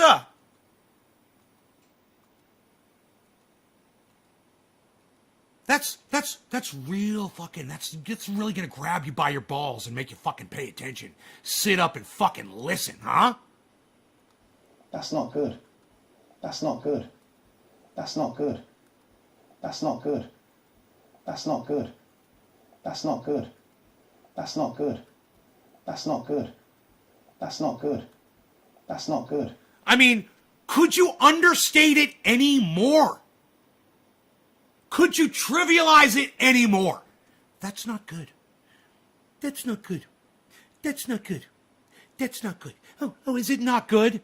All of mankind is going extinct. Every fucking goddamn animal on the planet, every plant, it's all going extinct, and that's not good. Yeah, that's not good. This is the problem. Even the people who understand this shit don't treat it with any passion or with any care. Like, they don't give a fuck. He's certainly going to use this information to get more viewers and to boost his goddamn YouTube channel. But does he really sound like he actually gives a fuck, or that he's trying to get people's attention about this? I mean, you want me to give him credit for uploading the information? Bro, we've known about this shit for fucking years! And I've been yelling at this fucking douchebag to say something about it! And he's been ignoring me in his comments. Hey man, why don't you tell everybody how we're going extinct, bro? How about that? Hey, why don't you tell them about all the fucking earthquakes I get from your fracking? You douchebag! Species have been going extinct since the dawn of time, of course. That's a completely normal part of Earth's evolutionary process. But the rate of extinctions we're witnessing now is unprecedented in human history. Now, you might be thinking human history. is unprecedented in human history. Oh, it's unprecedented. Is unprecedented in human history. Oh, it's unprecedented. Is unprecedented in human history. Is unprecedented in human history. Is unprecedented in human history. Unprecedented, unprecedented in rate of extinctions we're witnessing Earth's evolutionary process. But the rate of extinctions we're witnessing now is unprecedented in human history. Now, you might be thinking that's all a bit sad and unfortunate and everything, but that it's not really something that affects you directly in your day-to-day life, nor is it something that you could personally have any effect on. The trouble is, the consequences are a lot closer than most of us realise. He seems so passionate, concerned about it. Global food crops, including fruits And I want to punch this motherfucker in his face. Crops like coffee, cocoa, and almonds rely on animal pollination. If we lose the pollinators, we lose our food crops. Teresa, hippie chick, cheers. The species that we share the planet with and the natural processes that they drive. He's not turtly enough. Sustain air quality, fresh water, and healthy soil. Now, I know you said that with sarcasm, forename guy, because he is fucking king of the turtle. He is Yertle the turtle, bro. He is the turtle. He's the turtle king. And they regulate the climate. That was a good one. The ecosystem He's not in our turtly ocean enough. and soils capture about 60% Cheers to that. of human carbon emissions. Hey, happy and 420, stop them ladies. going up into the atmosphere. But as this December 2020 European Union study points out, we humans are now changing that climate and those ecosystems far faster than they can keep up with. That report said this: deforestation and the shift of natural areas to human-dominated areas result in large-scale loss or degradation and fragmentation. I got a gas bubble. of I can't habitats smoke. and wildlife populations. It's killing me. The increasing human encroachment I got a in bubble. fragmented natural areas, including I got a bubble in livestock my grazing, goddams. promoted Right higher here. contact rates Feels like somebody stabbed me with a knife while I'm trying to hit this. vectors with domesticated Okay, here we go. animals Let's try it and again. humans. As part of the 2015 Paris Agreement, governments around the world all pledged to put in place nationally determined contributions, or NDCs, towards keeping the mean global atmospheric temperature to well below 2 degrees Celsius above pre-industrial levels, with a more ambitious target of 1.5 degrees Celsius. That ain't gonna do shit. That ain't gonna do shit. Shut the fuck up, dumbass. Those pledges were updated in 2020, but they still put the world on track for about 2.6 degrees Celsius of warming, with about a 66% chance of limiting warming to 2.8 degrees. Some way off where they need to be. And the world is some way off even meeting those targets. He's such an According to this asshole. very recent Oh, some analysis way by off. the Climate Action It's somewhat Tracker, a in the absence little. of policies, global warming is expected to Warming. reach 4.1 to 4.8 degrees above pre-industrial levels by the end of the century. End of the century. That means our kids and grandkids will face those changes Vice. within their lifetime. Vice. 5 degrees Celsius of warming was enough Warming. to pull the planet out of the last glacial period 12,000 years ago. And it'll certainly be enough to completely wreck our global food systems and make large parts of the planet uninhabitable for human beings. And that's really, really not good. Metaphorically speaking... Oh, he stepped it up! He stepped it up! And that's really, really not good. Oh, I'm listening now. And that's really, really not good. No, it's not. And that's really, really not good. Oh, every goddamn creature on the planet dying. Really, really not good. That's really, really not good. And that's really, really not good. I mean, the double really, man. He's really stepping it up. Do you guys see why he's an asshole now? And I'm not crazy? He's literally saying, he's always on his channel. If you guys only knew the backstory. He's always on his channel talking about these technologies that are going to save humanity. They're going to go way 500,000 years into the future with this fantastic technology. And I'm like, how are we going to do it with this going on? Why don't you talk about this? Why don't you ever fucking talk about this?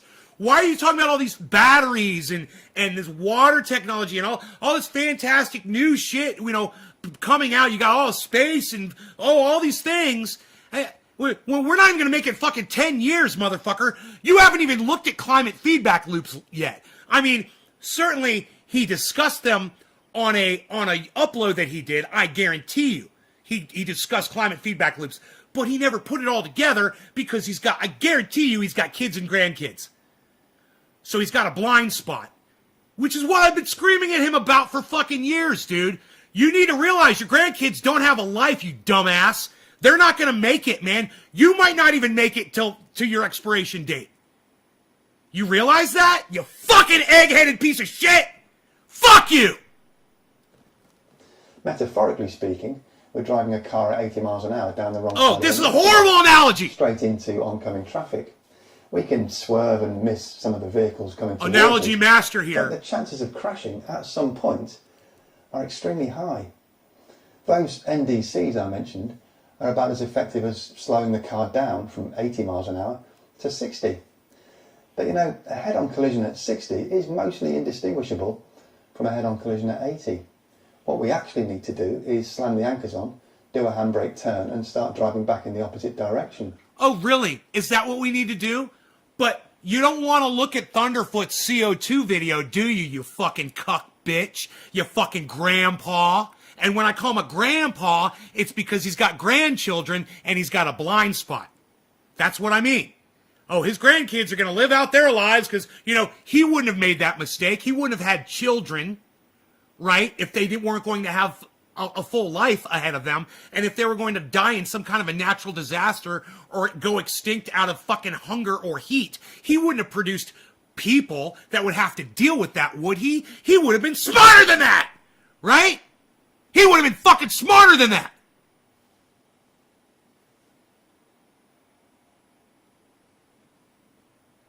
But I digress, because I don't know if he's married. I don't know if he's got kids. I don't know if he's got grandkids. I'm assuming these things because he just seems to go along with the flow of everything. And, you know, having a wife and kids and the whole married life and all that shit and raising them and putting them through school and all that. That's what society deems to do. And he's an indoctrinate. This is a fucking indoctrinate, 100%. I got to remember that, metaphorically speaking. I got to remember that, Jay Hill, and add that to when I'm talking. It's perfect. I should write it down.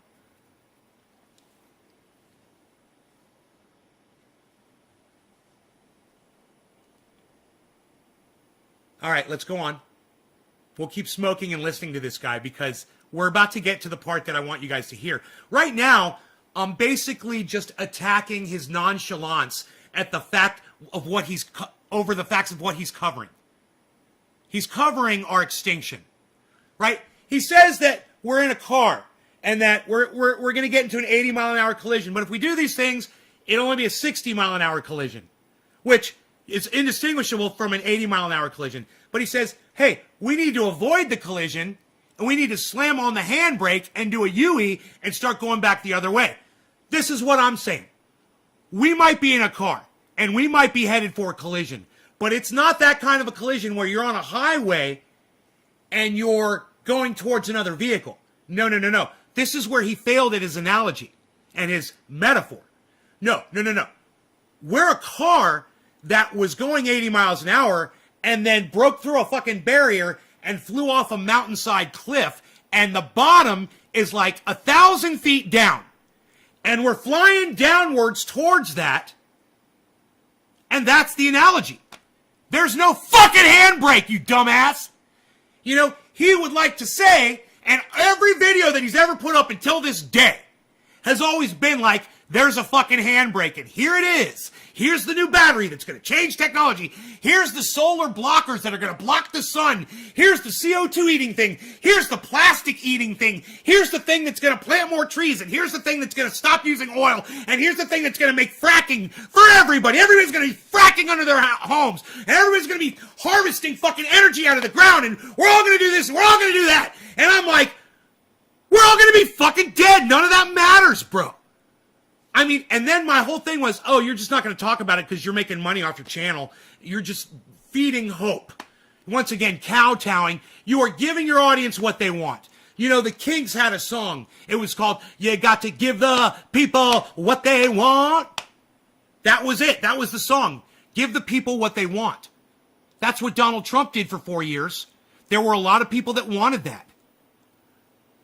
People wanted chaos in the goddamn government. Hey, man, I wouldn't mind subversion and chaos in the government if it was done for the right reasons and aimed at the correct people.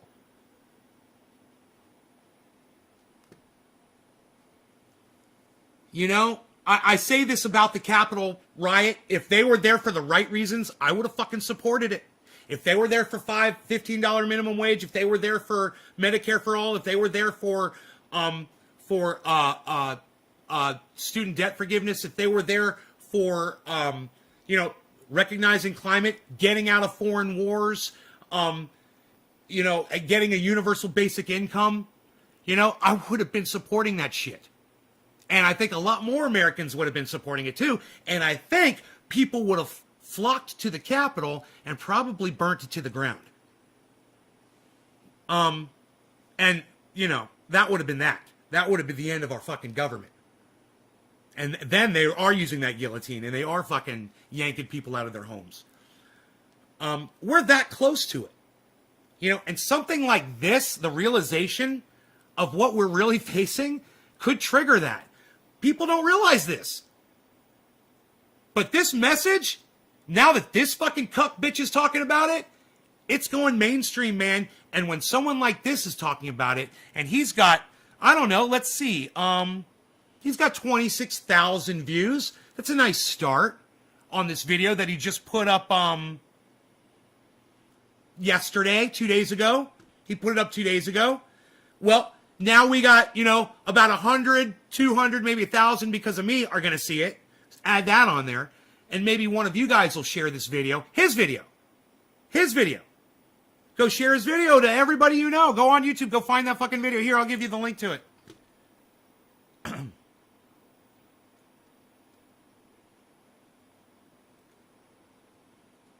Here's the link.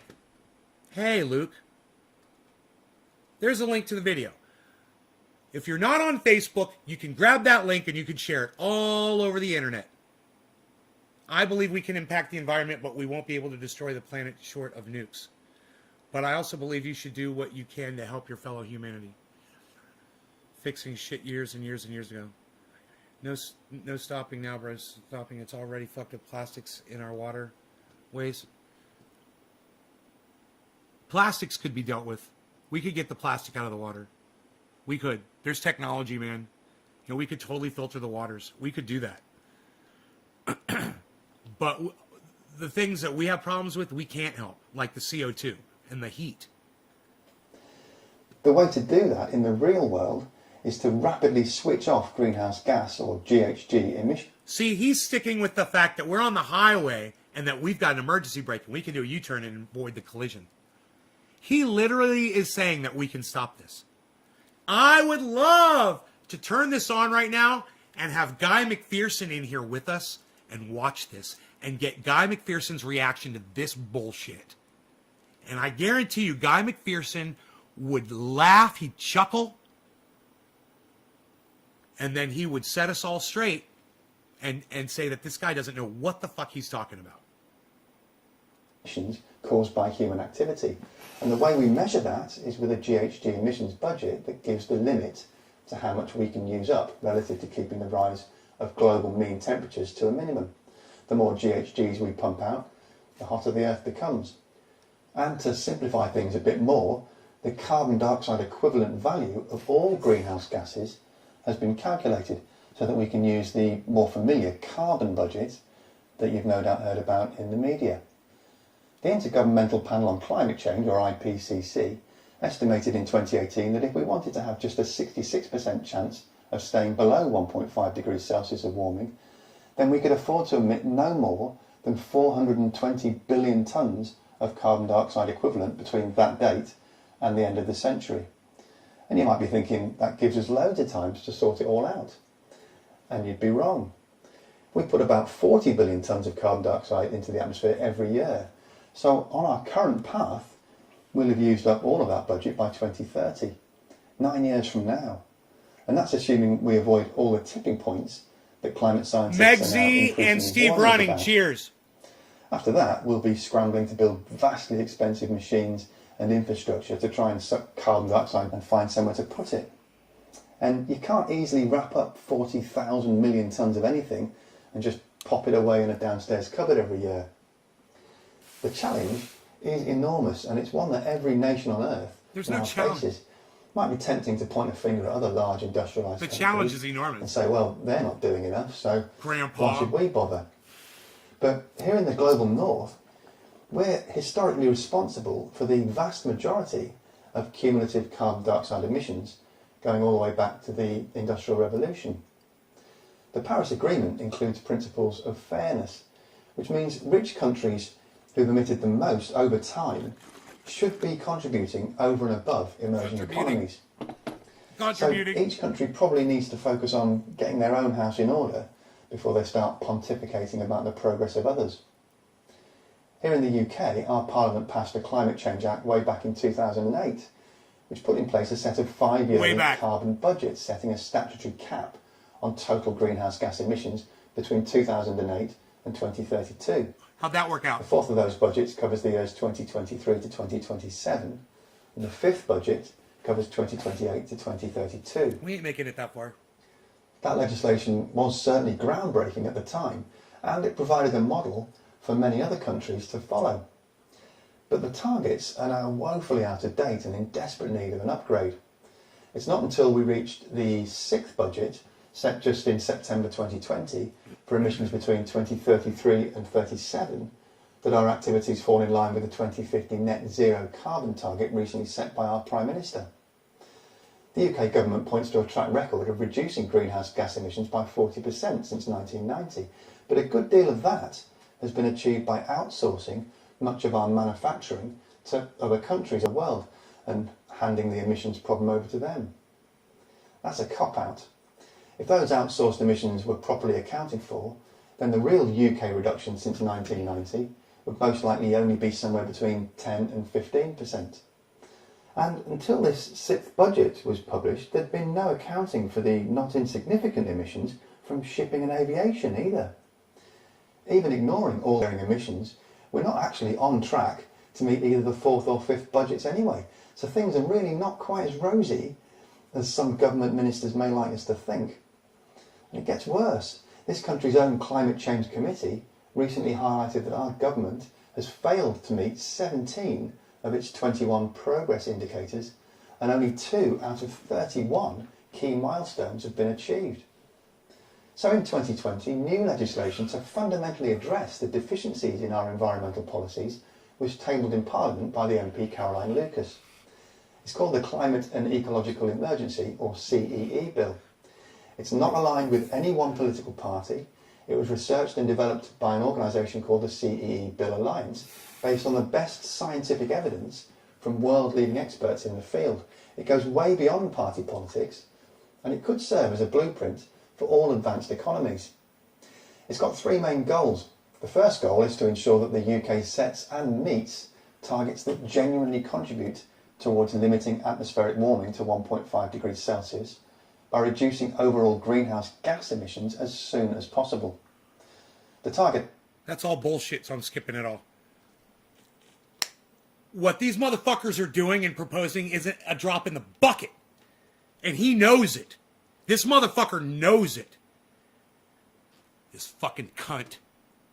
Have been held in the past in Canada and the Netherlands, and perhaps most notably in Ireland, where they were very successfully used to broach and resolve the previously politically untouchable issues An of asteroid same-sex marriage hit and Europe? abortion. In 2019, Let me look France that held a up in Citizens' Google, bro. Convention on climate to come up with measures that will enable that country to reduce its greenhouse gas emissions by at least 40% by 2030. And here's where you and I come in. Although it might not feel like it sometimes, members of the UK Parliament work for their constituents. That's the only reason they exist. Nothing in the represent news. You and me. UK residents can email or write to their local constituency MPs, who are obliged to respond. You can even book an appointment to see them in person. So why not contact your elected representative to find out where they stand on the bill? Nothing in the news You about might it. think your one voice won't make any difference, but we're extremely fortunate to live in a democratic society where collective action is still important. So if an MP suddenly starts getting dozens of letters and phone calls about a single issue, then they do tend to sit up and listen, knowing full well that their career may be jeopardised at the next election if they ignore the wishes of their voting public. The contact details for all MPs are freely available at this government This website. motherfucker thinks he's got it I'll all leave that figured link out. in the description section below So the video. simple. I'll also leave a link to this Also CEE leave Bill a link. Alliance website, Alliance. where you can get really useful resources like Twitter templates and information to include in a letter or email. There's also a facility to check if you've received a standard letter back from your MP rather than a personal reply. And there's advice on how to respond to that. At the time of making this programme, there are 100 MPs already publicly backing the bill. The names of those MPs are scrolling across your screen now. If one of them is your MP, then that's fantastic. Maybe send them a quick email to say well done. But that does leave 550 MPs who are yet to express their support. And there are currently no... This fucking cunt literally thinks that contacting politicians and telling them they're doing a good job is the solution. And he thinks he's got it all. Listen to his attitude. He thinks he's got it all figured out. This is all we have to do. Just contact these politicians and tell them, great job. No Conservative MPs on the list. So if there was ever a time for the great British public to demonstrate their collective influencing power, then this surely is it. One of the most common questions I get asked on this channel is, what can I do as an individual to lower my carbon footprint? Contacting your MP on this issue is one of those things. It'll cost you absolutely nothing except a few minutes of your time, and it could just make the difference between climate nature success and catastrophic failure. Wow! Wow! Dude, did he really just say that? Yes. You contacting your MP and asking what you can do to reduce your carbon footprint will stop our extinction. If you don't think that's fucking psychotic, you're definitely watching the wrong show. If you think that there's hope for humanity in bullshit like this, you're definitely watching the wrong show.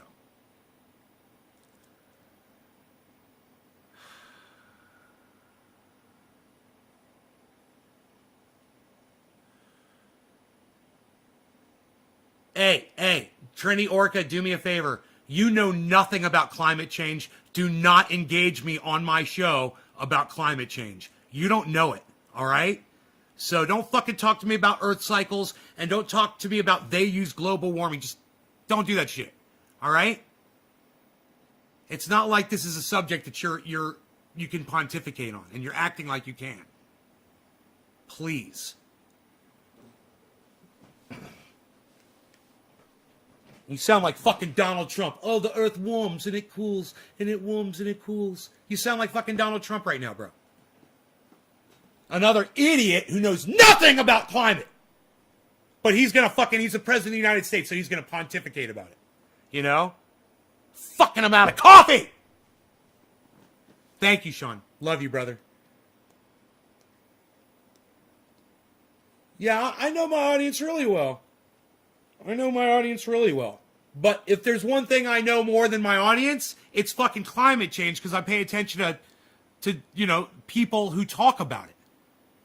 I pay attention to doctors and professors and scientists, literally people like this, all kinds of people. I get my information from all over the fucking internet all the time. We're fucked. And the fact that this cuck bitch is even mentioning it is massive proof, because he doesn't like to talk about negative shit on his channel. He likes to hide the fucking the sausage being made, so to speak. He loves to talk about fracking, but he doesn't like to talk too much about the earthquakes or people like me that have to deal with them. I think someone put goddamn lava in my coffee, bro. I think I'm drinking straight fire out of the earth's crust this morning. Michael Goldsmith, what's up? Good question. What kind of coffee are you drinking? I'm drinking Pete's French roast. Love it. Fucking love it. With international creamer. It's vanilla ice cream, vanilla creamer or something like that. Creamer. It's really fucking good with whipped cream. I'll put all of your butter with some whipped cream. I love my trendy orca. I love my trendy orca. You go start listening to Guy McPherson, Sean, and then you can come in here and you can teach me a thing or two about climate. And you can learn about the cycles of the earth. The most important thing you have to realize, Sean, is this. The mankind is going extinct much faster than anybody is letting you know about. Okay? This is proof right here. Now, I want you to go back and I want you to listen to what he says about the insects. This is how he starts the whole video. He says, the insects are all dying, right? But all we have to do is find out how to reduce our carbon footprint. And that's going to save everything. Can you believe we went from 85% of the insects are extinct to, oh yeah, you just have to stop eating meat and everything's going to be fine. That's going to bring the insects back. The article was published by a team of ecology and entomology experts from Germany, the Netherlands and the UK. 27-year study. 27-year field 27-year study. Insect diversity. 27 years. Our analysis estimates a seasonal decline of 76% and midsummer decline of 82%. 82%. 82% of insect biomass, he says. It's not good. In flying insect biomass over the 27 years of the study. Karen, listen. If you want to be smart like me, go follow people on YouTube who are smart and listen to them and pay attention to what they say. Go watch Thunderfoot. Watch this fucking asshole. You know, go watch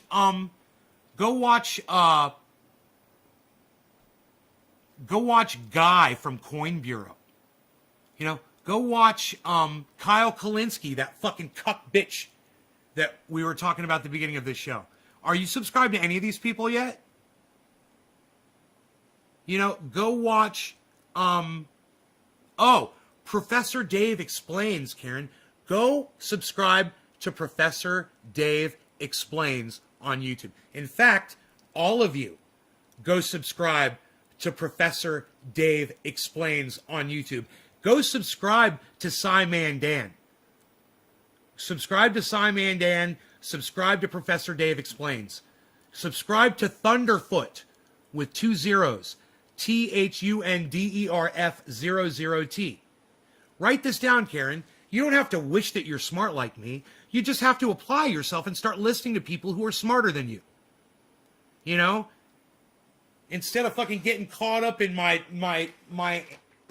personal shit like you do, listen to what I'm fucking talking about. Stop objectifying me and start listening to what I'm fucking saying. And then go research it and go listen to the people that I listen to, and then go listen to other people with different perspectives. You know, go subscribe to people that I'm at odds with, like Tim Black and Tim Pool and Ben Shapiro and Candace Owens. You know, and listen to their skewed bullshit and H.A. Goodman and listen to his skewed bullshit. But go listen to other people. Go apply yourself. You know? Don't be lazy. You're fucking lazy. If you're not intelligent, you're just lazy. Eddie! What's up, buddy? You're subscribed to them all? Are they rubbing off on you, Eddie? Does listening to all those people rub off on you, man? And make a difference in your life? Graham Elwood, Ron Placone, Jimmy Dore. Are you guys subscribed to Ron Placone, Jimmy Dore, and Graham Elwood? Lee Camp. Are you subscribed to Lee Camp on YouTube? Those of you that ever come in here and say that I wish I was intelligent like you, and then you tell me you're not subscribed to Ron Placone, you're not subscribed to Jimmy Dore, you're not subscribed to Graham Elwood, you're not subscribed to Lee Camp. Dude, you guys are fucking lazy. You know, if you're not complaining about it, okay, you know, like Billy Ballantyne, he doesn't want to watch other people. He said, I just like watching you. And I understand, Billy's a pretty smart dude. Billy's got it going on as far as intelligence goes. and other shit too. So I'm not worried about what he's watching. When somebody comes in here and says, I wish I was smart like you people that feel that way, you could be, man. Listen, go watch David Pakman. I fucking hate him. But you know what? He's an intelligent guy, and they speak intelligently, and they'll bring you news, and you'll get smarter. Hey, man, listen to Professor Dave Explains. You'll hear all kinds of words that you've never heard before, man. I do, constantly. I'm like, well, there's another word that I've never heard before. I might have to go look that up. And then go look the fucking word up. And educate yourselves. Take the reins, people. Or I could just be a cult leader and say, oh, you don't need any of that, Karen. Just listen to me. I'll guide you. Just listen to everything I say. And you know what? I'm guilty of saying shit like that before in reference to certain things. And I apologize now for ever saying that. I'm going to try to never say that shit again. You guys, listen to me, but then go listen to all these other people, and then go listen to the people that disagree with me. Listen to people that I fucking hate.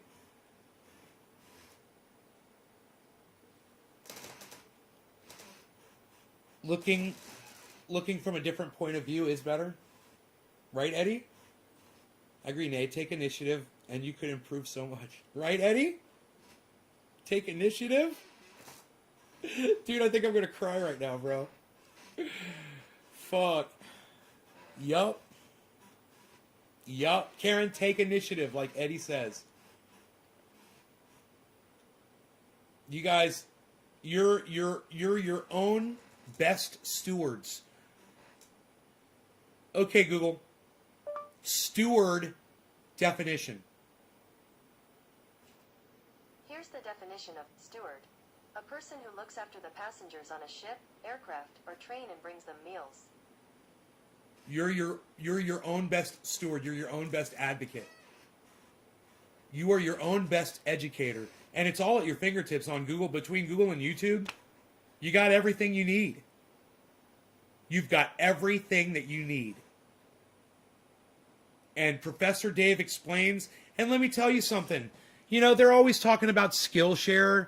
And I never go there because I got YouTube. And you got YouTube as well.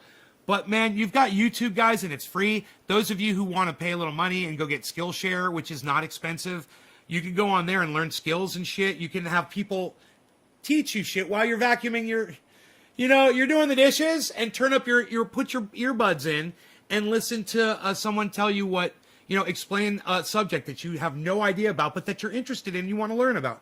Carpentry, sailing. You want to hear someone speak about ballooning. You want to hear someone speak about how to play chess, or you want to learn how to diversify in stocks. You want to learn about brain surgery. What's brain surgery? How is it performed? I want to study that. Anything that you could think of, you could get a lot of information. I'm not going to say you're going to be a competent expert by the time you're done, but you're going to have a really good understanding of it. And I guarantee you there's a lot of brain surgeons out there on the internet that have put plenty of information out there for you to grab a hold of. Of every subject that you could possibly imagine. People are passionate about it, so they put it on the internet. Right?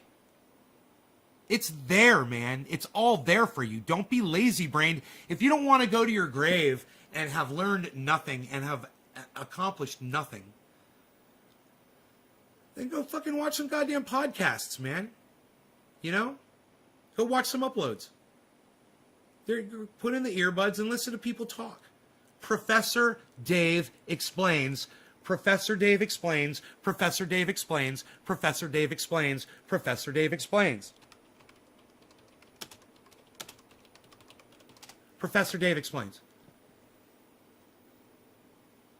I hit enter. Why aren't you going? There you go.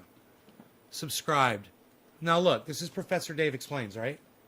Watch this.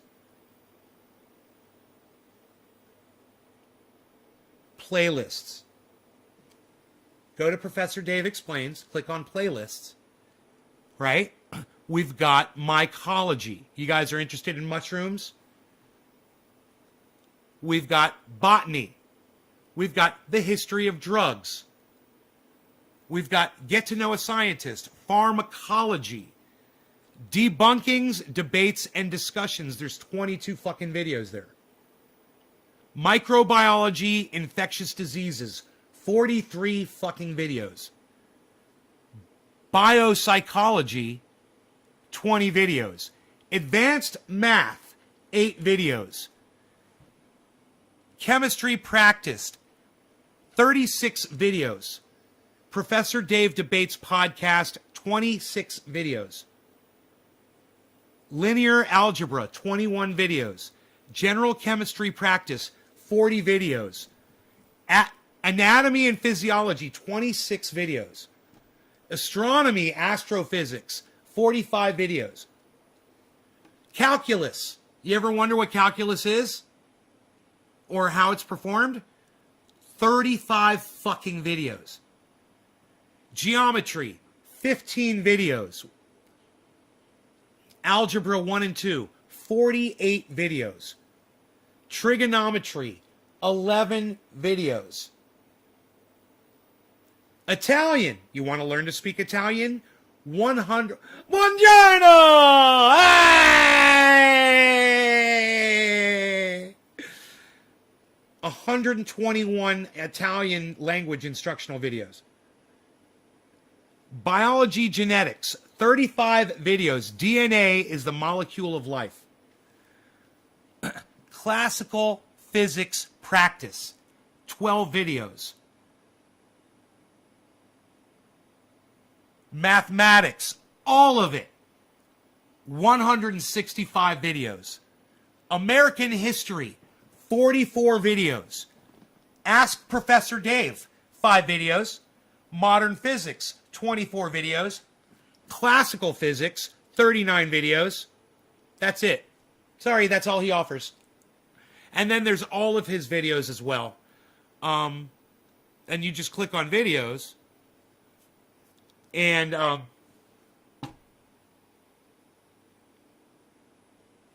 look, I'll go full screen here with him so you guys can see, okay?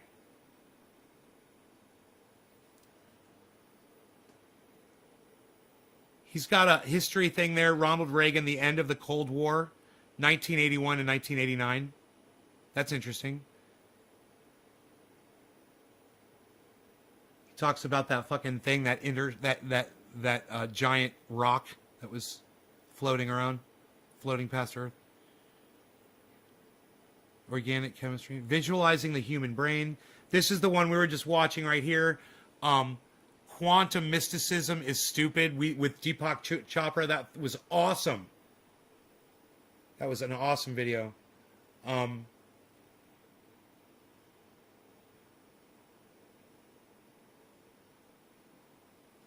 Wow, man, this guy really works his ass off to put these videos out. He puts out quality podcasts and uploads.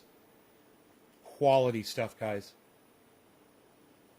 He's funny, too. If you really listen closely and watch his videos, he's fucking funny. You know? Ebola virus. Wow, 7 minutes and 19 seconds.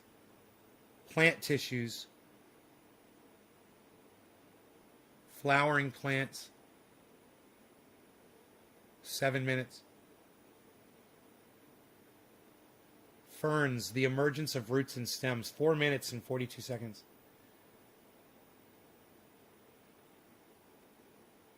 John F. Kennedy, 61 to 63.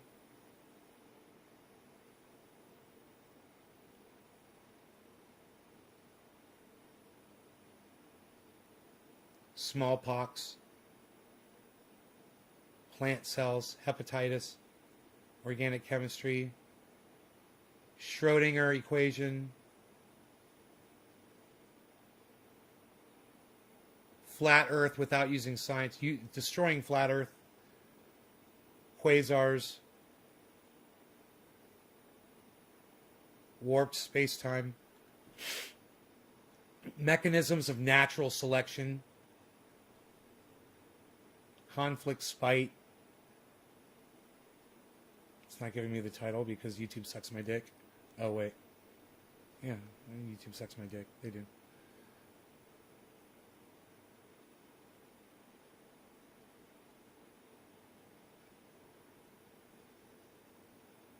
Entomology.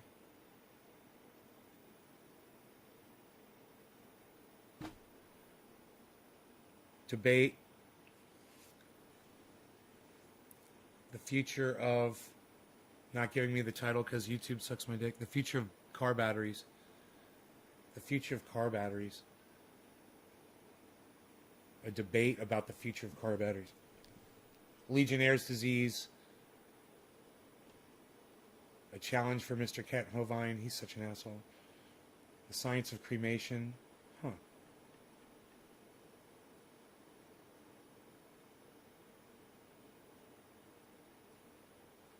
A lot of science and math stuff, guys. A lot of history. Theodore Roosevelt, the Rough Rider. 12 minutes, 40 seconds. It's like a whole high school and college, guys, all on one single. You get an entire high school and college education on a single free website. It's all right here for free. If you wanted to be intelligent, you could just go here and learn anything you wanted to learn. Italian vocabulary, flowers and trees. Organic reactions. Another debate. Are we all mentally ill? Huh. Interesting.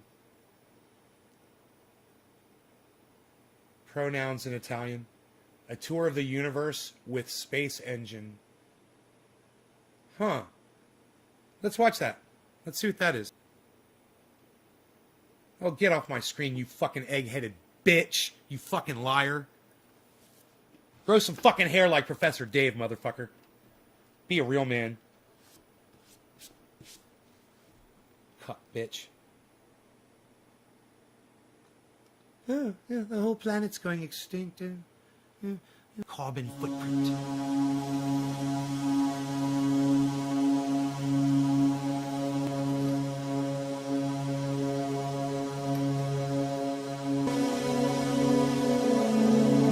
Dude, I hope I don't get in trouble for copyright here. I don't know what this is. It's your music.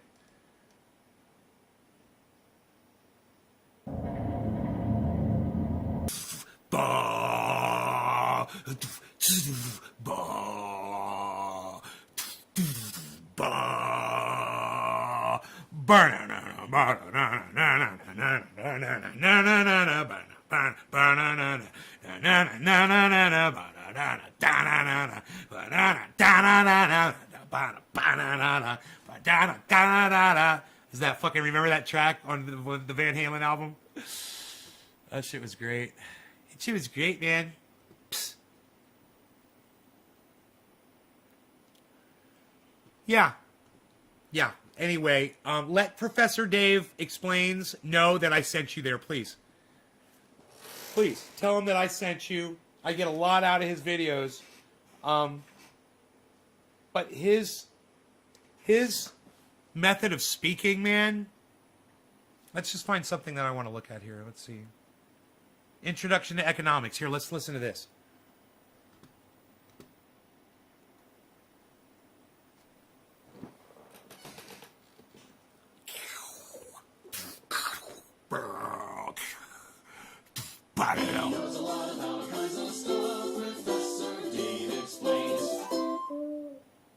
Over the past few centuries, human civilization has grown exceedingly complex. Unlike the primitive bartering of ancient cultural centers, we use global economy, which necessitates the handling and transfer of currency, often via physically intangible forms. So what does it mean? Upon hearing the word economics, one would certainly think about money, but more specifically the manner in which wealth is distributed, or perhaps immediately personal and relatable concepts like wages and taxes. Then there are slightly more large-scale concepts like recessions, gross domestic product, and the stock market. However, most of these concepts belong to the realm of macroeconomics, which involves looking at national and global economies. In this series, we will start out with an in-depth survey of microeconomics, which involves studying how economics affects individual decisions, the kind that we all make every day. This will give us the context and foundational knowledge to then expand into macroeconomics, such that all of these larger concepts will suddenly be more relatable. And finally, to wrap up the series, we will look at personal economics, which involves examining how we use economic foundations to navigate our lives.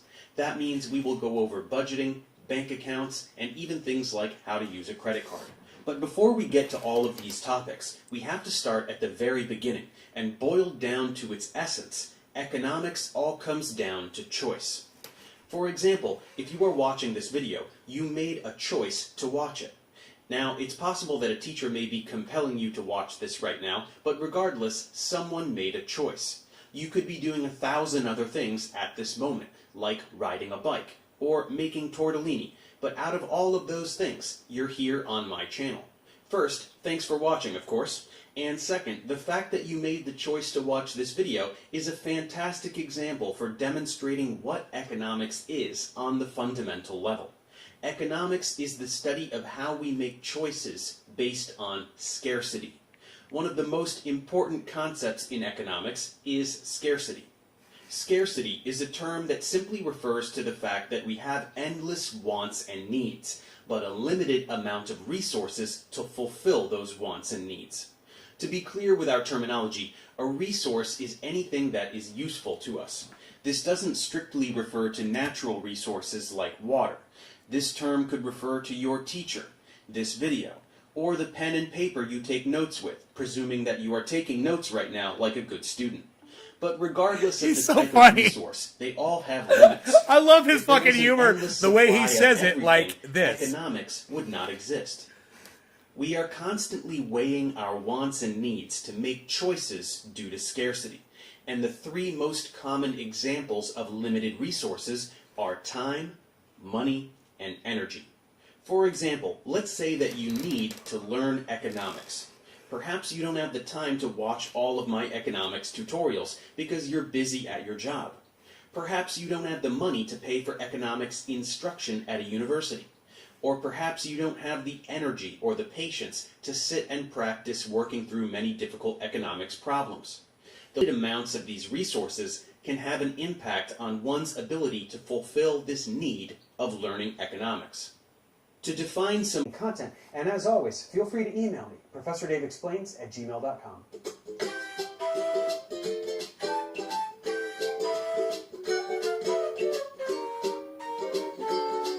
I'm gonna email him.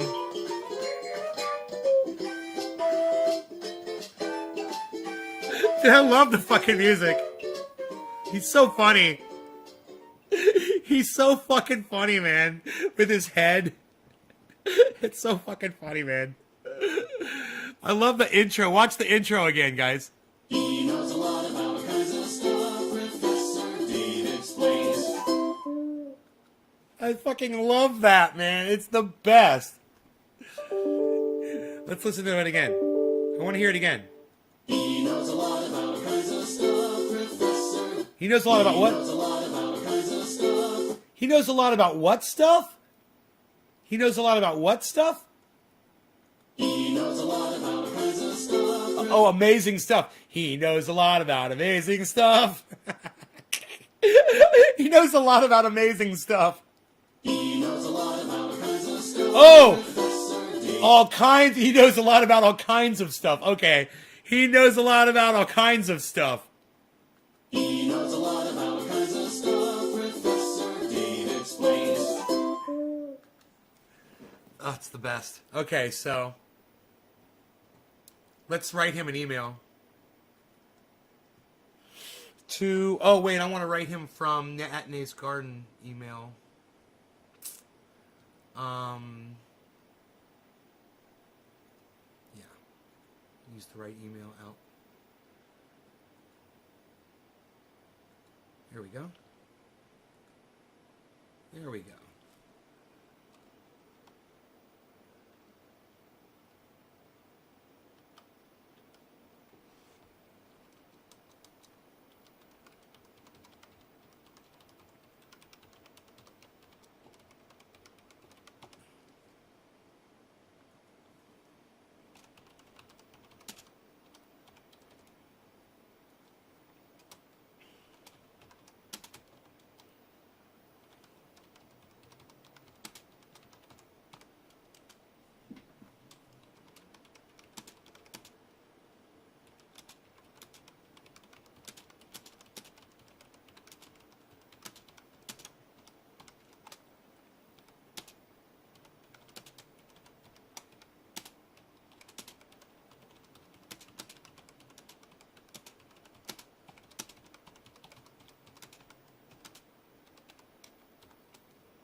Okay, so I wrote him a nice email, and I am going to ask him if he wants to do an interview. I said, would you do an upload on the medical uses of THC, not CBD? I invented a pain oil, and it consists of 98% coconut oil, 1% peppermint oil, and from 6.6 to 1% activated THC oil. It has over 50 uses, is doctor recommended, Jimmy Dore's doctor. And you can see the list of uses at triageoil.com. Just scroll down. I would love to interview you on my podcast as well. And I'm going to go on I've got the uses right here on my desktop. And I should be able to grab, let's see here, Triage Oil uses. And I'm going to actually give him the uses. Here we go.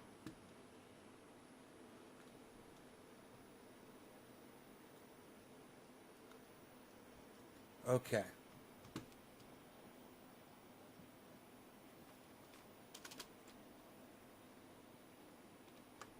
Okay.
Whatever. I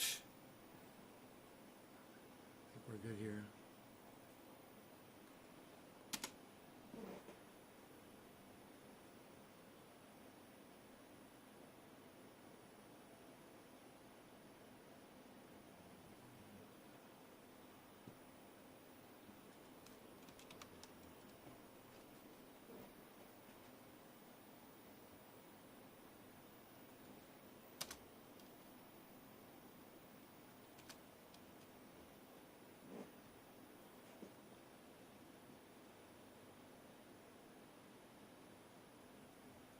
Okay. I think we're good. I checked it several times for misspellings and stuff. It seems good. He's a professor, man. I don't want to have him spell check my letter. He's a professor, man. He might get out his red pen and start crossing things out and shit. Kinds of cheers, crypto bong hitting with 29. Hell yeah. All right, you guys, I hope you enjoyed the show, and I will see you on this afternoon's, okay? You guys take care. I can't believe we were live for 2.5 hours. What a show, huh? All right, you guys, be safe. Love you guys. You're the best audience on the goddamn planet. I appreciate you guys so much. Take care, y'all. Bye-bye. He knows what? Dude, there is literally a goddamn brown recluse spider on my fucking monitor. What the fuck? Dude, look. Right there.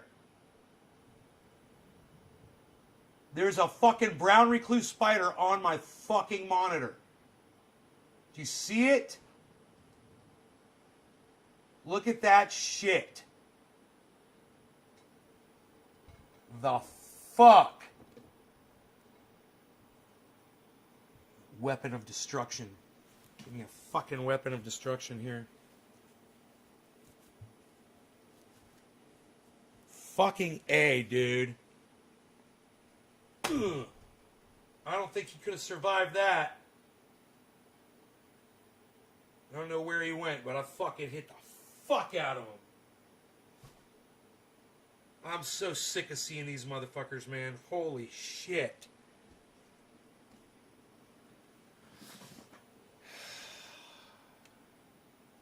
Alright, bye guys.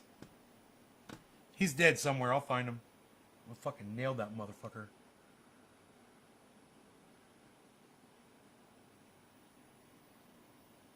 That's a one thing. I won't kill a Black Widow spider.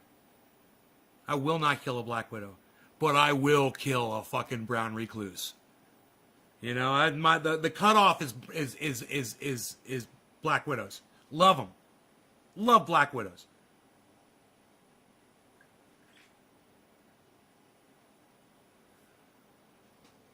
But brown recluse spiders have got to die, all of them. And they are proof of no God. Proof. Brown recluse spiders, if you've ever been bit by one, or your dog or cat ever comes home with a little bite and then all of a sudden it starts opening up and it starts oozing and it gets like gangrene and shit and it doesn't get any better and you got to stitch it up. Yeah, proof of no God. Brown recluse spiders. All right. Bye, guys. Oh, wait. Let me check these fucking numbers here and just make sure I didn't get fucked on the goddamn numbers. Just kind of curious here. Checking my numbers. There's 14 of you guys. It's fucking awesome. I love it. Let me see if it's really 14.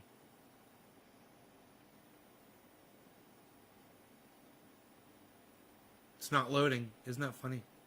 It says 0. All right, let's refresh the page.